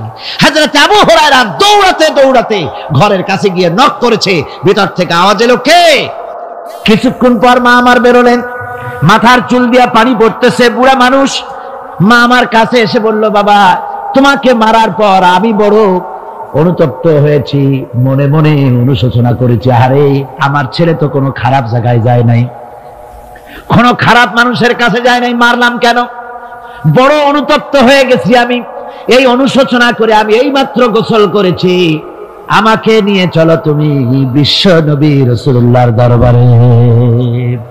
আমার ভাইরা, রাসূল পাক সাল্লাল্লাহু আলাইহি ওয়াসাল্লাম আল্লাহর নবী এমন এক মহান সত্তা ছিলেন যে তিনি দোয়া আল্লাহর দরবারে হাত উঁচু করতে দেরি আছে, কিন্তু দোয়া কবুল হতে দেরি নাই। হিজরত করে মদিনায় এসেছেন, নামাজ পড়তে দিল চায়, কাবা শরীফের দিকে ফিরে যদি নামাজ পড়তে পারতাম দিলটা বড় ভালো লাগতো, কিন্তু হাত উঁচু করে মোনাজাত করতেছেন না, আল্লাহর কাছে বলতেওছেন না যে আল্লাহ তুমি আমার কিবলাটা বাইতুল মুকাদ্দাস থেকে ফিরাইয়া মক্কা শরীফে বাইতুল্লাহর দিকে ফিরাইয়া দাও, মুখেও বলতেছেন না, মনেও না, শুধু আকাশের দিকে বারবার তাকাচ্ছেন, মোনাজাত করেন নাই। মনে মনে আশা পোষণ করতেছেন যদি এমন একটা ওহী নাজিল হয়ে যেত। আল্লাহ রাব্বুল আলামিন সঙ্গে সঙ্গে রাসূল জোহরের নামাজ পড়তেছিলেন, 2 রাকাত পড়া হয়ে গেছে, এমন সময় ওহী নাজিল হয়ে গেল, ক্বাদ নারা তাকাল্লুবা ওয়াজহিকা ফিস সামা। ও নবী, আমি দেখতে পেয়েছি বারবার আপনি আকাশের দিকে তাকাচ্ছেন, সুবহানাল্লাহ, আমি দেখতে পেয়েছি। ফালানুওয়াল্লিয়ান্নাকা কিবলাতান তাহহাম ফাওয়াল্লি ওয়াজহাকা শাতরাল মাসজিদিল হারাম। আর দেরি নাই, আপনার মনের আশা পুরা হয়ে গেছে, এক্ষুনি আপনার কিবলা পরিবর্তন করুন। হুজুর 2 রাকাত পড়েছিলেন বাইতুল মাকদাসের দিকে ফিরে, বাকি 2 রাকাত তিনি মক্কা শরীফের কাবা শরীফের দিকে ফিরলেন। আজও পর্যন্ত সেই মসজিদ আছে, সাক্ষ্য দিচ্ছে নবীর কথা কিভাবে মঞ্জুর হয়। মসজিদে কিবলাতাইন মদিনা মুনাওয়ারায় সেই মসজিদ আজও আছে। ভাইরা আমার, রাসূল পাক সাল্লাল্লাহু আলাইহি ওয়াসাল্লাম এত বড় মর্যাদা সম্পন্ন ব্যক্তিত্ব, মহান ব্যক্তিত্বের উম্মতের মধ্যে আল্লাহ আমাদের শামিল করেছেন। শুকরিয়া স্বরূপ আমরা পড়ি আলহামদুলিল্লাহ। জোরে সোরে পড়েন আলহামদুলিল্লাহ। আমার ভাইরা, মর্যাদা এত বেশি আল্লাহ রাসূলকে আল্লাহ রাব্বুল আলামিন দান করেছেন। এই পৃথিবীতে কোন মানুষের সঙ্গে যদি আপনি বেয়াদবি করেন, তিনি আপনার বাপ হোক, তিনি আপনার মা হন, অথবা আপনার উস্তাদ হন, অথবা আপনার পীর হন, যে কেউ হোক না কেন, কারো সঙ্গে যদি কোনো বেয়াদবি হয়ে যায় তো শুধু একটা বেয়াদবি ছাড়া আর কিছুই না। কিন্তু নবীজির সঙ্গে যদি কেউ বেয়াদবি করে, সেটা শুধু বেয়াদবি থাকে না, কুফরি হয়ে যায়। কি হয়ে যায়? কুফরি হয়ে যায়। রাসূলুল্লাহকে কেউ তাওহীন করলে, অসম্মান করলে, সমালোচনা করলে কাফের হয়ে যায়। যারা বলেন কি হয়ে যায়? কত বড় মর্যাদা! রাসূল পাক সাল্লাল্লাহু আলাইহি ওয়াসাল্লাম, তার সামনে সাহাবায়ে কেরাম বসা, হুজুর কথা বলছেন, সাহাবায়ে কেরাম তারাও কথা বলছেন। কথা বলতে বলতে এক পর্যায়ে সাহাবীদের গলার আওয়াজ বড় হয়ে গেছে, হুজুরের গলার আওয়াজ শোনা যায় না, সাহাবীদের গলার আওয়াজটা বড় হয়ে গেল। আল্লাহ রাব্বুল আলামিন এতটুকু বরদাস্ত করলেন, আমার নবীর গলার আওয়াজের চাইতে তোমাদের আওয়াজ বড় হলো কেন? সঙ্গে সঙ্গে ওহী নাজিল হয়ে গেল।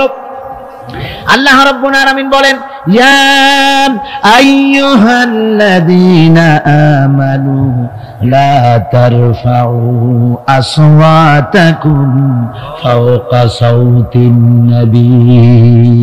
ও বিশ্বাসীরা, খবরদার, তোমরা যারা ঈমান এনেছো শোনো, তোমাদের গলার আওয়াজ যেন আমার নবীর গলার আওয়াজের চাইতে বড় না হয়ে যায়। যদি তা হয়, আনতাহবাতা আমালুকুম, জীবনের সমস্ত ভালো কাজগুলি আমি আল্লাহ বরবাদ করে দেব। আজ পর্যন্ত এই আয়াতে কারিমা রাসূল পাক সাল্লাল্লাহু আলাইহি ওয়াসাল্লামের রওজায়ে আতহারের সামনে সবুজ সাইনবোর্ডের উপরে সোনার অক্ষর দিয়ে এই আয়াতে কারিমা লেখা রয়েছে, সুবহানাল্লাহ। সর্বকালের, সর্বযুগের সর্বশ্রেষ্ঠ মহামানব, সর্বশ্রেষ্ঠ বিশ্বনবী, আল্লাহর পরে যার মর্যাদা, তিনি হচ্ছেন মুহাম্মদ রাসূলুল্লাহ সাল্লাল্লাহু আলাইহি ওয়াসাল্লাম। তার অনুসরণ করা ইবাদত, তার অনুসরণ করা কি? আর তার নাফরমানি করা কুফরি। আল্লাহ রাব্বুল আলামিন বলেন, নবী আপনি বলুন, কুল ইন কুনতুম তুহিব্বুনাল্লাহ ফাত্তাবিউনি ইউহিব্বুকুমুল্লাহ ওয়া ইয়াগফির লাকুম যুনুবাকুম ওয়াল্লাহু গফুরুর রাহিম। নবী বলুন, তোমরা যদি আল্লাহকে ভালোবাসো, মুমিনদেরকে শোনানো হচ্ছে, শোনো, তোমরা যদি আল্লাহকে ভালোবাসো, ফাত্তাবিউনি, ও নবী আপনি বলে দেন যে তাহলে আমার অনুসরণ করো। কার অনুসরণ? নবীর। কার অনুসরণ? নবীর অনুসরণ। আল্লাহরে যদি ভালোবাসো, এ দাবি যদি সত্য হয়, আমার অনুসরণ করো। আর আমার অনুসরণ যদি করো, আল্লাহ পাক বলেন নবী শুনায় দেন, আপনার অনুসরণ যারা করবে আল্লাহ তাদেরকে ভালোবাসবেন। আর শুধুই ভালোবাসবেন না, তামাম জিন্দেগির সকল গুনাহ খাতা রব্বুল আলামিন মাফ করে দিবেন। জীবনের সব গুনাহ মাফ হয়ে যাবে যদি হুজুরের অনুসরণ করা যায়। বিশ্বকবি কবি সম্রাট আল্লামা ইকবাল রাহমাতুল্লাহ আলাইহি বলেছেন, কি মোহাম্মদ সে वफा तूने तू हम तेरे हैं, ये जहां चीज ही क्या लोह कलम तेरे। মুহাম্মদ সাল্লাল্লাহু আলাইহি ওয়াসাল্লামের সঙ্গে মুহাব্বত জুড়ে দাও, আকাশ আর জমিন তো দূরের কথা, লৌহ কলম পর্যন্ত আমি আল্লাহ তোমার জন্য করে দেব। তুমি মুহাম্মদের হয়ে যাও সাল্লাল্লাহু আলাইহি ওয়াসাল্লাম, তার অনুসরণ করো, তার অনুকরণ করো জীবনের সব ক্ষেত্রে। ভাইরা মা, তিনি হচ্ছেন আদর্শ। ভালো করে শুনুন, এই পৃথিবীতে কোন পীর সাহেব, কোন খাজা বাবা, কোন মাওলানা সাহেব, কার অন্ধ অনুকরণ করা যাবে না। যাবে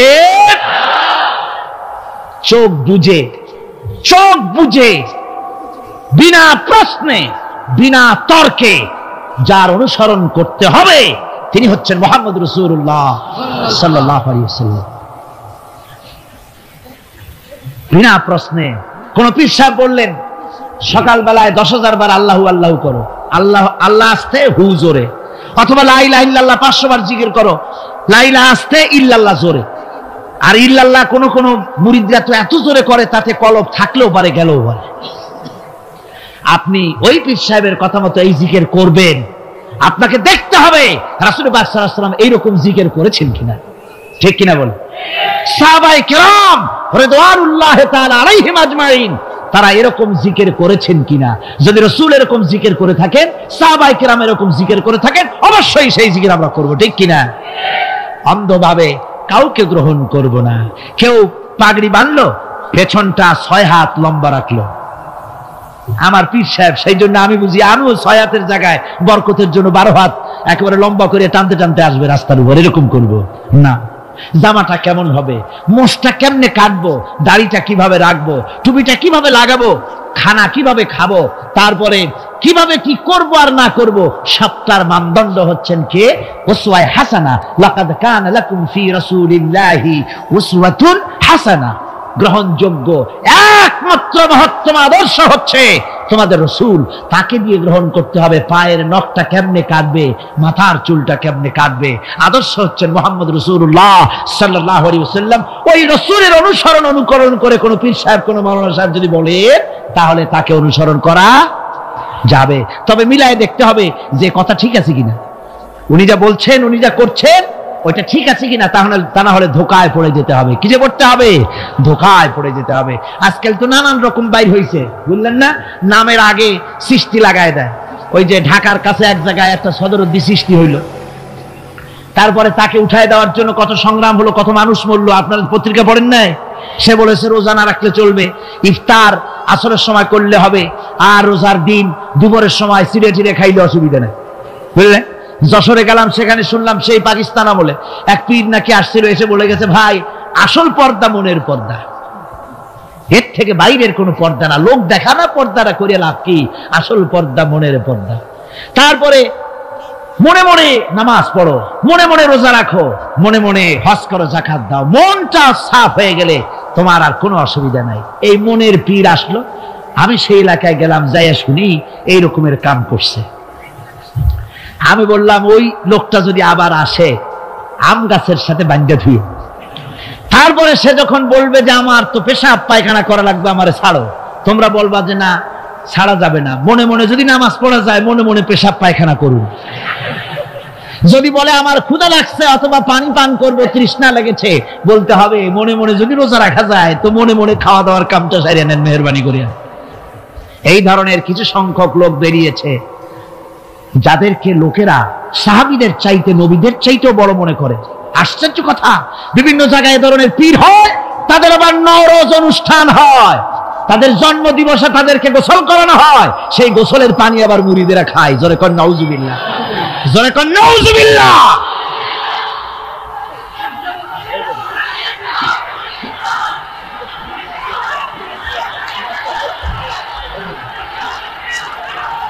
আমার ভাইয়েরা, পীর সাহেবের গোসল করা পানির ভিতরে মুসলমানদের জন্য কোনো বরকত নাই। আছে কোনো বরকত? প্রশ্নই ওঠে না। তার শরীরের কত জায়গা ধুইয়া পানি পড়তেছে, আর সেইটা মুরিদরা খায়। লজ্জা নাই, শরম নাই, ঘৃণা পর্যন্ত নাই। খুলনার এক এলাকা আছে এক পীর সাহেব, তার মুরিদরা তার পায়ের বুড়ো আঙ্গুল চষে, চুষতে চুষতে প্রায় ঘা বানায় ফেলেছে। তা আমি মুরিদদের জিজ্ঞেস করলাম যে তোমরা এরকম পা আঙ্গুল চষো কেন? কয় যে হুজুরের মারেফত পায়ের আঙ্গুল দিয়ে পেটের মধ্যে ঢুকবে সেই জন্য। কি ধরনের খোরাফাত, কি বিদআত! রাসূল পাক সাল্লাল্লাহু আলাইহি ওয়াসাল্লাম যা করেন নাই, সাহাবায়ে কেরাম যা করেন নাই, সেগুলি চালু হয়ে গেছে সমাজে। এর থেকে বাঁচতে হবে, আপনাকে মনে রাখতে হবে, কলিজার মধ্যে ঈমান রাখতে হবে। কোন পীর সাহেব, কোন মাওলানা সাহেব ফু দিয়া আমার ভাগ্য ভালো বানায় দেবে অথবা আমাকে ভাগ্য নষ্ট করে দিবে, আমি আল্লাহর কসম তো বিশ্বাস করি না। আমার ভাগ্য,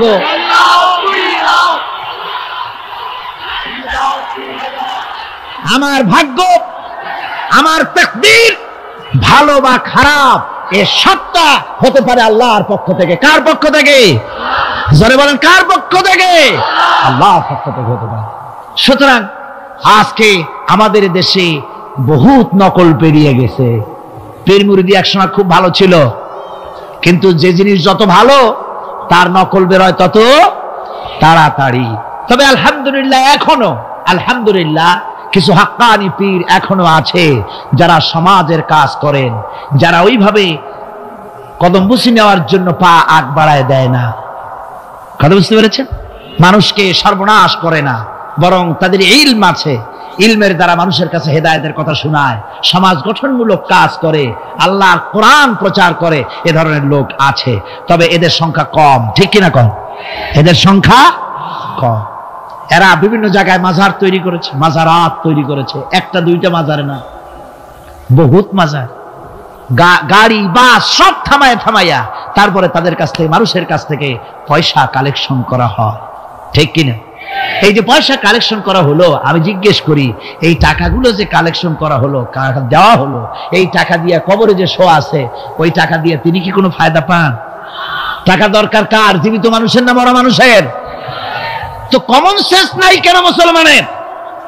যিনি ইন্তেকাল করেছেন, মাটির মধ্যে শুয়ে আছেন, তারে টাকা দেই কেন? উনি কি এই কমলার সিজনে কমলা কিনে খাবেন? তো টাকাটা কেন দেওয়া হয়? এই আপনার টাকা দিয়া এই মাজারকে যারা পাহারা দেয় তারা অনেক বড় লোক হয়ে গেছে। ঠিক কিনা?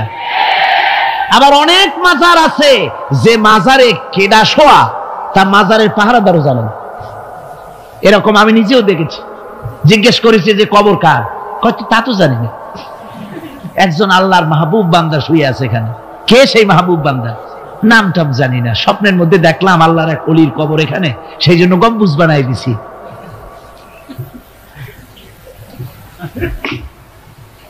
একটা রিসালার মধ্যে দেখেছি, একটা রিসালার মধ্যে লেখা হয়েছে যে একজন পীর সাহেবের এক মুরিদ ছিল। তো পীর সাহেবের বাড়িতে এক মাজার আছে, সেই মাজারকে কেন্দ্র করে প্রতি বছর ওরস হয়। মুরিদ সে গরিব মানুষ, ব্যবসা বাণিজ্য করে খায়। তারপরে তার একটা গাধা ছিল, সেই গাধার উপরে সওয়ার হয়ে বাজার ঘাট করতো, মালপত্র আনা নেওয়া করে ওই দিয়ে তার জীবিকা নির্বাহ। একদিন তার গাধাটা মারা গেল।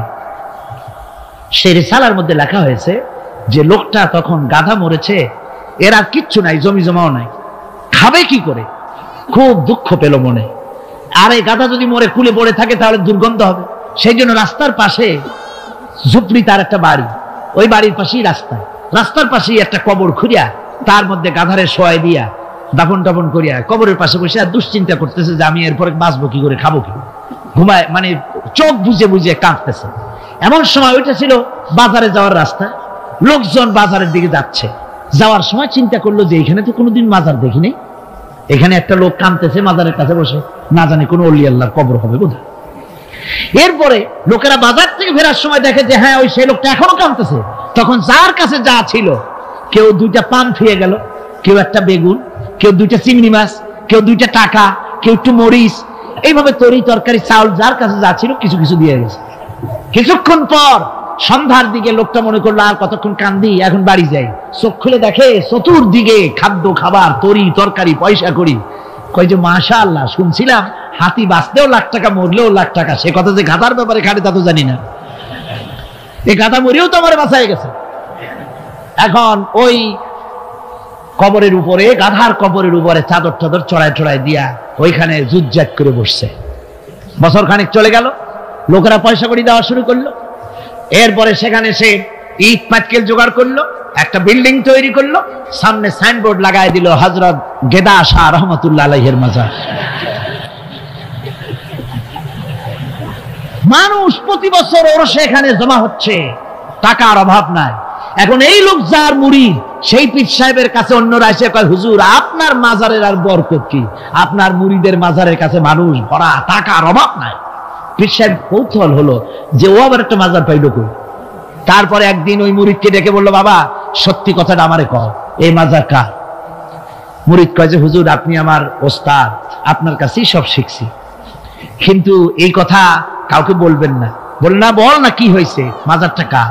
বললো যে হুজুর যে গাধাটা নিয়ে ব্যবসা করতাম, ওই গাধাটা মরে গেল, তারে কবরে দিয়ে টিয়া এরপরে পরে এই ঘটনা হয়েছে। পীর সাহেব কয় আমি আরো চিন্তা করছিলাম যে না জানি কোনো সত্যি কোনো পীর সাহেবের মাজার, অসুবিধা হয় নাই, তোমার ওখানে যেটার কবর ওইটার মায়ের কবর হলো আমার বাড়িতে।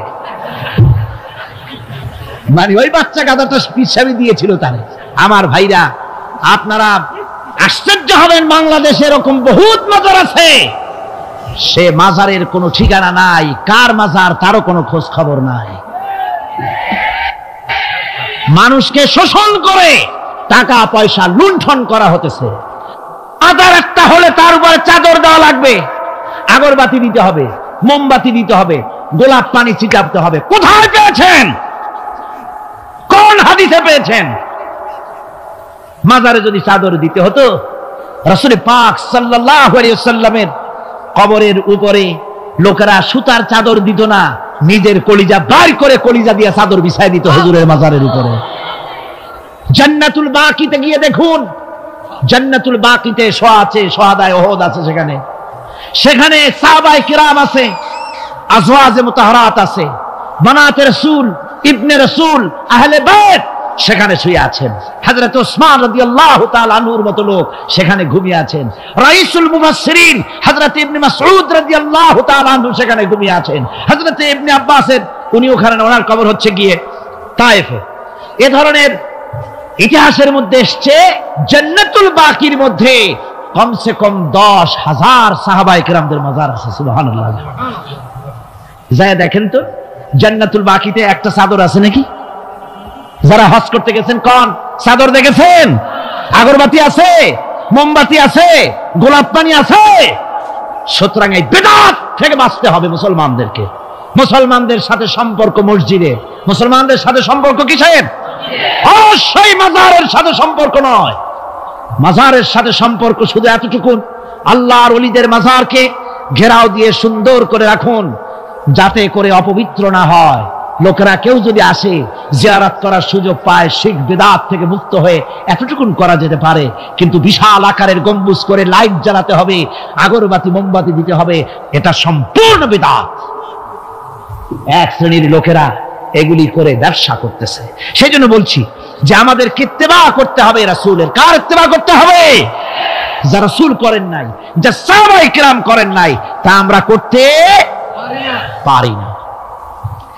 এই জন্য আমার মুসলমান ভাইয়েরা, আল্লাহর প্রতি ঈমান, রাসূলের প্রতি ঈমান, ঈমানের অর্থ হলো আল্লাহর নবীর যে কথাগুলি তিনি বলে গিয়েছেন তার ওসওয়াকে ধরে রাখা, রাসূলের আদর্শ দিয়ে পায়ের নখকাটা থেকে শুরু করে মাথার চুল পর্যন্ত গ্রহণ করতে হবে। নবী মুহাম্মদ রাসূলুল্লাহ সাল্লাল্লাহু আলাইহি ওয়াসাল্লামের তিনি যেভাবে যা করেছেন তার উল্টা পাল্টা একটাও করা যাবে না, সব করতে হবে কার কথা মতো? রাসূল পাক সাল্লাল্লাহু আলাইহি ওয়াসাল্লামের কথা মতো। রাসূলের প্রতি ঈমান এর অর্থ হলো তিনি হচ্ছেন আইনদাতা, তিনি আইন ও বিধান দিয়েছেন আল্লাহর পক্ষ থেকে। আইন ও বিধান কার পক্ষ থেকে দিয়েছেন?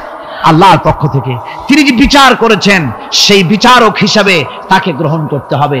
তিনি যে বিধান দিয়েছেন সেটাই মানতে হবে। তিনি শাসক ছিলেন, তিনি রাষ্ট্রপতি ছিলেন, তিনি সব ছিলেন, সকলের জন্য তিনি আদর্শ। তিনি যুবকের আদর্শ, তিনি নানার আদর্শ, তিনি স্বামীর আদর্শ, তিনি পিতার আদর্শ, তিনি রাষ্ট্রপতির আদর্শ, তিনি সেনাপতির আদর্শ, তিনি শ্রমিকের আদর্শ, তিনি সকলেরই আদর্শ। ঠিক কিনা কর? সকলের আদর্শ। রাসূলের ফয়সালা প্রত্যেকটি উম্মতকে মানতে হবে। একবার একজন মুসলমান আর একজন ইহুদি রাসূলের কাছে গিয়ে উপস্থিত হলেন। ইহুদি গিয়ে নালিশ করলো হুজুরের কাছে মুসলমানের বিরুদ্ধে। হুজুর সাল্লাল্লাহু আলাইহি ওয়াসাল্লাম সে নালিশ শুনে তিনি ফয়সালা দিলেন ইহুদির পক্ষে। মুসলমান ব্যক্তি অসন্তুষ্ট হয়ে গেল। তিনি চলে গেলেন হযরত ওমরের কাছে, গিয়ে বললেন, ভাই ওমর, একটা জিনিসের বিচারের সানি করার জন্য আপনার কাছে এসেছি। কি সানি? বলে যে মুহাম্মদ সাল্লাল্লাহু আলাইহি ওয়াসাল্লামের কাছে গিয়েছিলাম, তিনি এই বিচারটা করলেন, আমি মুসলমান, নামাজ পড়ি, চাঁদা দিই, জিহাদে যাই, আর আমার পক্ষে রায় না দিয়ে রায় দিলেন তিনি ইহুদির পক্ষে। আপনি মেহেরবানি করে বিচারের সানিটা করে দেন। হযরত ওমর বলছেন, অবশ্যই আমি সানি করব, বসো। হযরত ওমর ঘরে চলে গেলেন। ঘরের ভিতর থেকে একটা তরবারি নিয়ে এলেন। তরবারিকে খাপ মুক্ত করে তিনি বললেন, আল্লাহর বান্দা, যে ব্যক্তি মুহাম্মদ রাসূলুল্লাহ সাল্লাল্লাহু আলাইহি ওয়াসাল্লামের ফয়সালা করে দেওয়ার পর তার ফয়সালার সানি করতে আসে, ওর সানিটা, ওর ফয়সালাটা এরকম করে করে দিতে হয়। তরবারি দিয়ে আঘাত দিলেন, লোকটি দুই টুকরা হয়ে পড়ে গেল। আমার বন্ধুগণ, সারা এলাকায় সারা পড়ে গেল, মুসলমান, হযরতে ওমর মুসলমান হত্যা করেছেন। তার ওই নিহত ব্যক্তির আত্মীয় স্বজনরা দিয়ত দাবি করতে এলো। আল্লাহ রাসূলের কাছে আল্লাহ পাক জানিয়ে দিলেন যে এই লোক হযরত ওমর কোন মুসলমান হত্যা করেনি, হযরত ওমর যাকে হত্যা করেছে সে ব্যক্তি মুনাফিক। সে ব্যক্তি কি? মুনাফিক। অর্থাৎ হে রাসূল, আপনি ফয়সালা দেওয়ার পর সেই ফয়সালা যে মানে না, দ্বিধাদ্বন্দ্বে ভোগে, ওই ফয়সালা গ্রহণ করতে রাজি হয় না, সে মুমিন নয়, মুসলমান হিসেবে দাবি করতে পারে না, তার জমিনে বেঁচে থাকার অধিকারও সে হারিয়ে ফেলে। আমার মুসলমান ভাইরা, আল্লাহ রাব্বুল আলামিন আমাদের জন্য এভাবে করে তিনি আমাদের রাসূল পাক সাল্লাল্লাহু আলাইহি ওয়াসাল্লামকে দিয়েছেন, উসওয়া করে দিয়েছেন। তার ইতাআত করা, তার আনুগত্য করা দুনিয়াবাসীদের জন্য ফরজ করে দেওয়া হয়েছে। আল্লাহ রাব্বুল আলামিন বলেন, ওমা আরসালনা মির রাসূলিন ইল্লা লিয়ুতা'a বিইذনিল্লাহ। আমি যে রাসূলই পাঠিয়েছি তাদের আনুগত্য করতে আমি বাধ্য করে দিয়েছি। তাদের আনুগত্য শুধু এই জন্যই করতে হবে লোকদেরকে, যেহেতু তারা নির্দেশ করেন আল্লাহর হুকুম অনুযায়ী। আল্লাহর নির্দেশ অনুযায়ী নবীদের আনুগত্য সকলেরই করা লাগবে। মাইয়ুতির রাসূল ফাকাদ আতা আল্লাহ। আল্লাহ পাক বলেন, যে ব্যক্তি রাসূলের আনুগত্য করে সেজন্য আমি আল্লাহ রাব্বুল আলামিনের আনুগত্য করলো। জোরে বলেন সুবহানাল্লাহ। এরপরে আল্লাহ রাব্বুল আলামিন বলেছেন, ইয়া আইয়ুহাল্লাযীনা আমানু আতিউল্লাহা ওয়া আতিউর রাসূল ওয়া লা তুবতিলু আমালাকুম। আল্লাহ পাক বলেন, ও বিশ্বাসীরা, তোমরা আনুগত্য করো আল্লাহর এবং আনুগত্য করো রাসূলের। কোন ব্যাপারে কোন তো? আনুগত্য যে আল্লাহ করতে বললেন আল্লাহর এবং রাসূলের, কোন ব্যাপারে আনুগত্য? সমস্ত ব্যাপারে, জীবনের সকল অঙ্গনে আনুগত্য করতে হবে। কার? আমি দেখতে পাচ্ছি মাঝখান থেকে দুই একজন লোক হাঁটেন, আমি কিন্তু আগেই নিষেধ করেছি এই বেয়াদবি আল্লাহর হস্তে কেউ করবেন না। আপনার হাঁটার কারণে অন্য লোকেদের শোনার মধ্যে ডিস্টার্ব হয়, এই বেয়াদবি কেউ করবেন না। ভাইরা আমার, আল্লাহ এবং রাসূলের আনুগত্য করতে হবে জীবনের সকল ক্ষেত্রে। রাসূল পাক সাল্লাল্লাহু আলাইহি ওয়াসাল্লাম শুধু নামাজের কথা বলেছেন, শুধু রোজার কথা বলেছেন, হজ আর যাকাতের কথা বলেছেন, আর কিছু বলেন নাই নাকি? বলেছেন কিনা? রাসূলুল্লাহ রাজনীতি করেছেন কিনা? রাসূলুল্লাহ প্রেসিডেন্ট ছিলেন কিনা? যুদ্ধ করেছেন কিনা? কিন্তু আজ আমাদের দেশে শুনতে হয় রাসূলের প্রতি ঈমানের অর্থ কি? ঈমানের অর্থ শুধু এতটুকু নয়, রবিউল আউয়াল মাস আসবে আর তুম পে লাখো সালাম, আর সারা বছর খোঁজ নাই।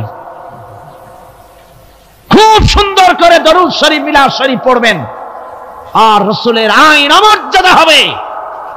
রাসূলের আইন সংসদে থাকবে না, পার্লামেন্টে থাকবে না, কোর্ট কাছারি আদালতে থাকবে না।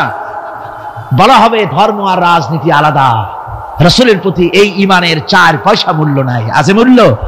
মূল্য নাই। রাসূলের প্রতি ঈমান, ঈমান কি? ঈমানটাই হলো রাসূল যা করেছেন, আমাদেরকে যেভাবে যা আদেশ করেছেন তাই আমাদের মানতে হবে। উম্মতের এটা দায়িত্ব। কিন্তু আমরা এমনই উম্মত, আমরা নিজেরা ফয়সালা করে নিজেদের, আমরা বলেছি ধর্ম আর রাজনীতি আলাদা। অবশ্য চট্টগ্রামে এই ধরনের কথা কেউ বলে না, বলে ধর্ম আর রাজনীতি আলাদা। যেরকম নাউযুবিল্লাহি মিন যালিক। ধর্ম আর রাজনীতি আলাদা যারা বলে তারা হলো রাজনীতি ব্যবসায়ী। তারা কি ব্যবসায়ী? রাজনীতি ব্যবসায়ী। ওরা রাজনীতির ব্যবসা করে। जुदा हो जो दीन से सियासत रह जाती है चंगेजी। ধর্ম থেকে রাজনীতি যখন আলাদা হলো তখন সেখানে বাকি থাকে চেঙ্গিজিপনা, হালাকু খানপনা, মারামারি, হত্যাকাণ্ড সেখানে চালু থাকে, আর কিছুই থাকে না। ধর্ম ছাড়া রাজনীতি, তার নাম হচ্ছে প্রচন্ড দুর্নীতি। তার নাম কি? একটি প্রচন্ড দুর্নীতি। এক শ্রেণীর লোকেরা আজ বলছে যে ধর্ম আর রাজনীতি আলাদা। ধর্ম কোথায়? তাদের কথা হলো ধর্ম হলো পবিত্র জিনিস, ওই পবিত্র জিনিস থাকবে মসজিদে, পবিত্র জিনিস থাকবে মাদ্রাসায় আর খানকার ভেতরে। ওই পবিত্র ধর্ম রাজনীতিতে আনা যাবে না। ধর্মের প্রতি তাদের মহব্বত খুব। ধর্ম খুব পবিত্র। আল্লাহকে যেন বলা হচ্ছে, আল্লাহ আর হে রাসূল, তোমরা দুজনা মসজিদ আর মাদ্রাসায় থাকো, আমাদের জীবনের বিস্তীর্ণ অঙ্গনে তোমাদের প্রতি 144 92 ক ধারা 144 ধারা জারি করে দিলাম। আমাদের জীবনের বিস্তীর্ণ অঙ্গনে তোমরা আইসো না, তোর মসজিদে থাকো, মাদ্রাসা থাকো, আমরা সুযোগ পাইলে তোমার একটা সেজদা দিয়ে আসবো গিয়ে। আর আল্লাহ তোমার একটা সেজদা পাওয়ার জন্য দারুণ ভাবে কাঙ্গাল হয়ে আছে না? নাউযুবিল্লাহি মিন যালিক।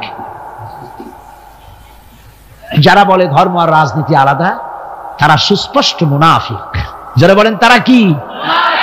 এই লোকগুলি হচ্ছে ধর্মনিরপেক্ষবাদী, সেকুলারিজম, ধর্মনিরপেক্ষ মতবাদের লোক। তারা বলে যে ধর্মনিরপেক্ষ, ধর্মের ব্যাপারে নিরপেক্ষতা অবলম্বন করা লাগবে। এরা খুব সুচতুর। ভাতের ব্যাপারে নিরপেক্ষতা অবলম্বন করেন। আপনারা কোন যে জিনিস যত বেশি প্রয়োজন আমরা তার পক্ষে থাকি না নিরপেক্ষ থাকি? ভাতের ব্যাপারে নিরপেক্ষ লোক আছে নাকি এখানে? ডায়াবেটিসের রোগী ছাড়া ভাতের ব্যাপারে নিরপেক্ষ লোক নাই, সবই পক্ষে। আচ্ছা, ঘুমটা আমাদের জন্য জরুরি কিনা? এই ঘুমের আমরা পক্ষে না বিপক্ষে? নিরপেক্ষ আছে কেউ? নাই। বিবাহ যারা করে নাই সেই সব যুবকদের জন্য বিবাহটা জরুরি কিনা? এই জরুরি বিষয়ের প্রতি যুবকদের কি মত? এ ব্যাপারে কি নিরপেক্ষ না পক্ষে? খুব জোরেই বলেছে পক্ষে।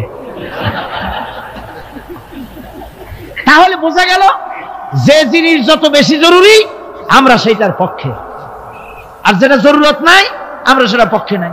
তাহলে ধর্ম কি এতই অজরুরি বিষয় যে এইটার ব্যাপারে আমরা শুধু নিরপেক্ষ হয়ে থাকবো? নাউযুবিল্লাহি মিন যালিক। ধর্মের ব্যাপারে নিরপেক্ষতা অবলম্বনকারী একটা রাজনৈতিক দল আমাদের দেশে কাজ করতেছে, ঠিক কিনা?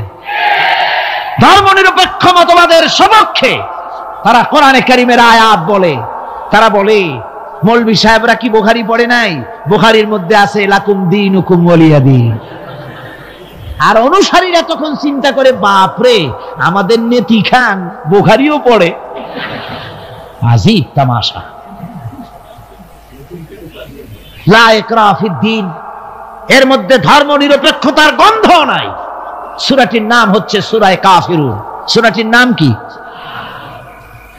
কাফেরেরা বলেছিল, হে মুহাম্মদ সাল্লাল্লাহু আলাইহি ওয়াসাল্লাম ধর্মের ব্যাপারে আমাদের ভিতরে বড় ঝগড়াঝাটি প্রায় লেগে থাকে। সুতরাং ধর্ম নিয়ে বাড়াবাড়ি না করে আসো, আমরা এক কাজ করি, তোমরা কিছুদিন আমাদের প্রতিমাগুলির সামনে এসে একটু পূজা দিয়ে যাও, আর আমরাও কয়েকদিন তোমাদের মসজিদে গিয়ে আল্লাহর সেজদা দিয়ে আসবো। এইভাবে আমরা ধর্মকে 50-50 ভাগাভাগি করে নেই। কাফেরেরা, তোমরা যার ইবাদত করো আমরা তার ইবাদত করি না, আবার আমরা যার ইবাদত করি তোমরা তার ইবাদত করো না। সুতরাং লাকুম দীনুকুম ওয়ালিয়া দীন। সুতরাং তোমাদের ধর্ম তোমাদের জন্য, আমাদের ধর্ম আমাদের জন্য। তার মানে তোমরা তোমাদের ধর্ম নিয়ে থাকো, আমরা আমাদের ধর্ম নিয়ে থাকি। এটা কি নিরপেক্ষের কথা হলো না পক্ষের কথা হলো? ওই বেওকুফরা তারা মানুষকে বিভ্রান্ত করতে চায়, কোরআনে কারীমের আয়াতকে নাজায়েজ তরিকায় তারা ব্যবহার করে। আবার বলে লা ইকরাহা ফিদ্দীন, মৌলবীরা জানে না ধর্মের মধ্যে বাড়াবাড়ি নাই। কত বড় মুফাসসির এক একজন! ধর্মের মধ্যে বাড়াবাড়ি নেই, লা ইকরাহা ফিদ্দীন। ধর্মে বাড়াবাড়ি এটা কিসের কথা? এ কথাটা হচ্ছে মুসলমানদেরকে বলা হচ্ছে অমুসলিমদেরকে বাধ্যতামূলক ভাবে ভয় দেখিয়ে, প্রলোভন দেখিয়ে, ত্রাস সৃষ্টি করে কোন ক্রমে তাদেরকে মুসলমান বানানো যাবে না। ইচ্ছে করে যদি কেউ আসে ইসলামের সৌন্দর্যে মুগ্ধ হয়ে, মোস্ট ওয়েলকাম, তাকে গ্রহণ করে। বাড়াবাড়ি করা যাবে না, ভয় দেখানো যাবে না, লোভ দেখানো যাবে না। এটা হলো লা ইকরাহা ফিদ্দীন। আর এই বেওকুফরা এই আয়াতকেও নিয়েছে তাদের ধর্ম নিরপেক্ষতার ক্ষেত্রে। আমি জিজ্ঞেস করতে চাই, সেকুলারিজম দিয়ে যাদের মন মস্তিষ্ক ভরপুর, সেসব ভাইদেরকে জিজ্ঞেস করি, বিবেক দিয়ে চিন্তা করুন, ধর্ম নিরপেক্ষ আপনি কেন হবেন? দুনিয়ার কোন পয়গম্বর কি ধর্মের ব্যাপারে নিরপেক্ষ ছিলেন? আপনি যার উম্মত, আমরা যার উম্মত, বিশ্বনবী তিনি কি ধর্মের ব্যাপারে নিরপেক্ষ ছিলেন? রাসূলুল্লাহ রীতিমতো রাষ্ট্রপ্রধান ছিলেন, প্রেসিডেন্ট ছিলেন। সুবহানাল্লাহ পড়ে 12.5 লক্ষ বর্গ মাইল শাসন করেছেন। প্রেসিডেন্ট ছিলেন মুহাম্মদ রাসূলুল্লাহ সাল্লাল্লাহু আলাইহি ওয়াসাল্লাম। জীবনে বহু যুদ্ধ করেছেন, এই যুদ্ধের কমান্ডার ইন চিফ ছিলেন, প্রধান সেনাপতি ছিলেন। সশস্ত্র যুদ্ধ করেছেন, মোকাবেলা করেছেন অস্ত্র নিয়ে। শ্রমিক হয়ে কাজ করেছেন, শ্রম সমস্যার সমাধান করেছেন। মসজিদে নববী ছিল এই রাজনীতির প্রাণ কেন্দ্র। মসজিদে নববী কি ছিল? রাজনীতির প্রাণ কেন্দ্র। রাসূলুল্লাহ এখানে বসেই রোম, শাম, পারস্য বিজয়ের পরিকল্পনা করতেন। এখানে বসেই উহুদ, বদর, হুনাইন, ইয়ারমুক যুদ্ধের সৈন্য রিক্রুট করেছেন মসজিদ নববীর ভেতরে বসে। এখানে বসে রাষ্ট্রদূতদের সঙ্গে সাক্ষাৎ প্রদান করেছেন, বিচার ফয়সালা করেছেন মসজিদের মধ্যে। আর আজ বলা হয় মসজিদের মধ্যে রাজনীতি বলতে দেওয়া হবে না। মসজিদের মধ্যে কেউ কি ইলেকশনের কথা, মসজিদের মধ্যে কেউ কি তার দলের কথা বলে? বলে কোরআনের রাজনীতির কথা। কিসের রাজনীতির কথা বলে? কোরআনের রাজনীতির কথা বলে। সুতরাং ধর্ম আর রাজনীতি আলাদা, এই কথা যারা বলে, এই সেকুলারিজমের লোকেরা, তারা শুনে রাখুন, ধর্ম নিরপেক্ষ মতবাদ একটি কুফরি মতবাদ। এটি কি মতবাদ? জোরে বলতে হবে, এটা কি মতবাদ? এটি একটি কুফরি মতবাদ। ধর্ম নিরপেক্ষতার মানে হচ্ছে ধর্মহীনতা। ধর্ম নিরপেক্ষতার মানে কি? ধর্মহীনতা।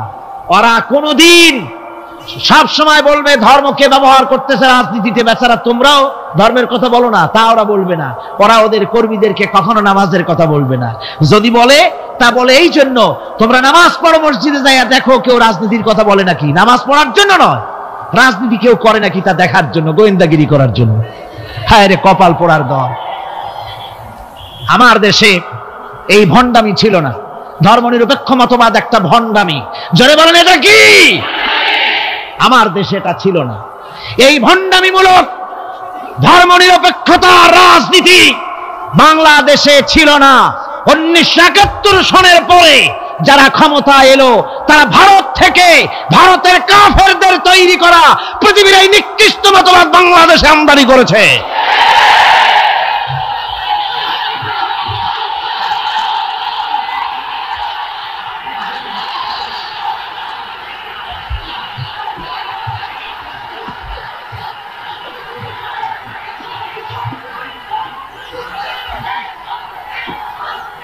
আমার মুসলমান ভাইয়েরা,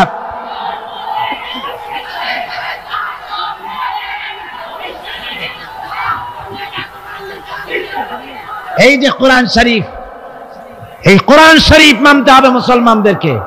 রাসূলের উপরে ঈমান আনার অর্থ শুধু মিলাদ শরীফ পড়া নয়। কোন নেত্রী কি বলল তার ধার কোন মুসলমান ধারতে পারে না। মুসলমান ধার ধারবে আল্লাহ আর রাসূলের। ঠিক কিনা কর? যারা বলেন ঠিক কিনা?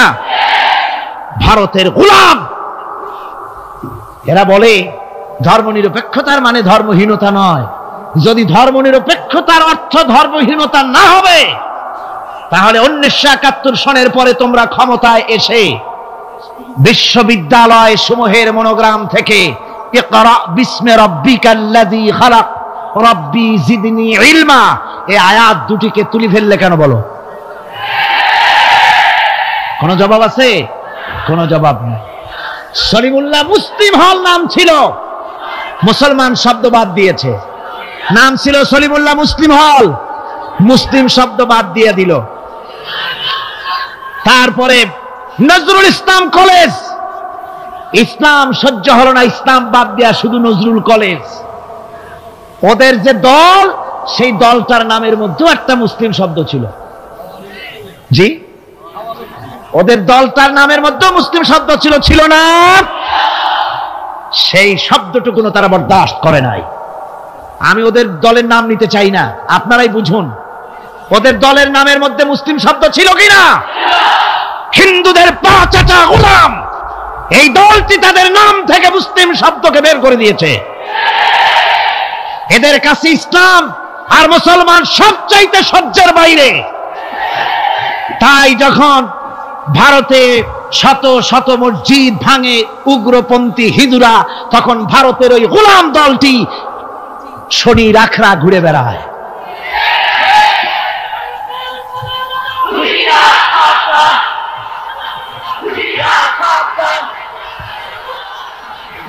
আমার মুসলমান ভাইদের খেদমতে আমি আরজ করতে চাই, মুসলমানদের কাজ বুঝতে হবে ধর্মনিরপেক্ষ মতবাদ মুসলমানদের জন্য জায়েজ নাই, হারাম। দুনিয়ার সব আলেম একমত, এই ফতোয়ার উল্টা কেউ ফতোয়া দিতে পারবে না।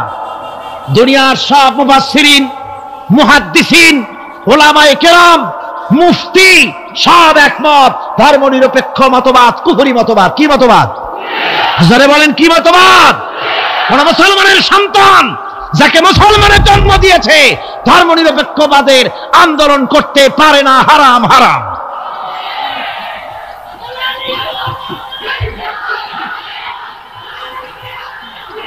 আমার বন্ধুগণ, এই কোরআন শরীফের ভেতরে, এই কোরআন শরীফের ভিতরে রয়েছে, আল্লাহ পাক এখানে বলে দিয়েছেন, দেখুন যদি ধর্ম আর রাজনীতি আলাদা হবে, তাহলে ইউসুফ আলাইহিস সালাম প্রেসিডেন্ট হলেন কেন?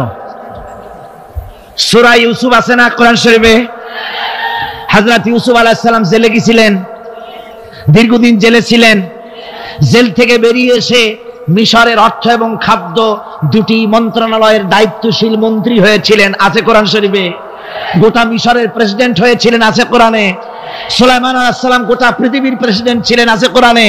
মুহাম্মদ সাল্লাল্লাহু আলাইহি ওয়াসাল্লাম প্রেসিডেন্ট ছিলেন, আছে কোরআনে। সর্বত্র পয়গম্বরেরা রাজনীতি করেছেন।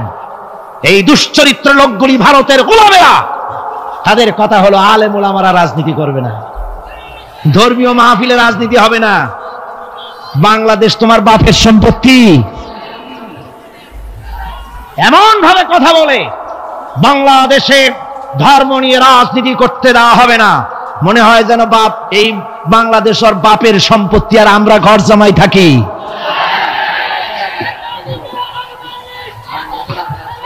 সুতরাং কোরআনের, রাসূলের প্রতি ঈমানের অর্থ হলো রাসূলুল্লাহ যে ধরনের রাষ্ট্র কায়েম করেছেন মদিনায়, ওই রকম রাষ্ট্র কায়েমের শপথ নিতে হবে, এর নাম রাসূলের প্রতি ঈমান। ঠিক কিনা? শুধু জামা কাপড় সুবিধা যেটা সেইটা, সুবিধাবাদ জিন্দাবাদ। রাসূলুল্লাহর সুন্নাত দুই রকম। সুন্নাত কয় রকম? এক ধরনের সুন্নাত আমল করা সহজ, আর এক শ্রেণীর সুন্নাত আমল করা কঠিন। ঠিক কিনা?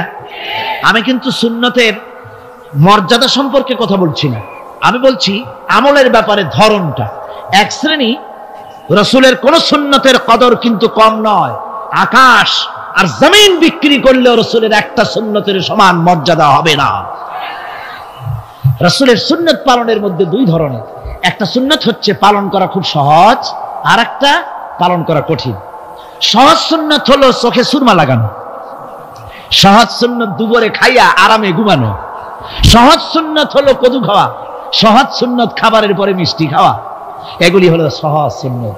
আর কঠিন সুন্নাত হচ্ছে বদরের প্রান্তরে কাফেরদের মোকাবেলায় দাঁড়ানো। কঠিন সুন্নাত হচ্ছে উহুদের ময়দানে দান মোবারক শহীদ করার সুন্নাত। কঠিন সুন্নাত হচ্ছে বাতিলের বিরুদ্ধে মানুষের তৈরি করা মতবাদকে উৎখাত করে আল্লাহর জমিনে আল্লাহর দ্বীন কায়েম করার সুন্নাত। আমি আজ এই বিশাল জনতাকে জিজ্ঞাসা করতে চাই, আপনারা রাসূলের সহজ সুন্নাত আমরা যেভাবে পালন করব, কঠিন সুন্নাতটাও পালন করতে রাজি আছেন? তাহলে বাংলাদেশের বুকে ধর্ম নিরপেক্ষতার মুখে লাথি মেরে কোরআনের রাজ কায়েম করতে রাজি আছেন? দুহাত উঁচু করে দেখান। আলহামদুলিল্লাহ, আলহামদুলিল্লাহ।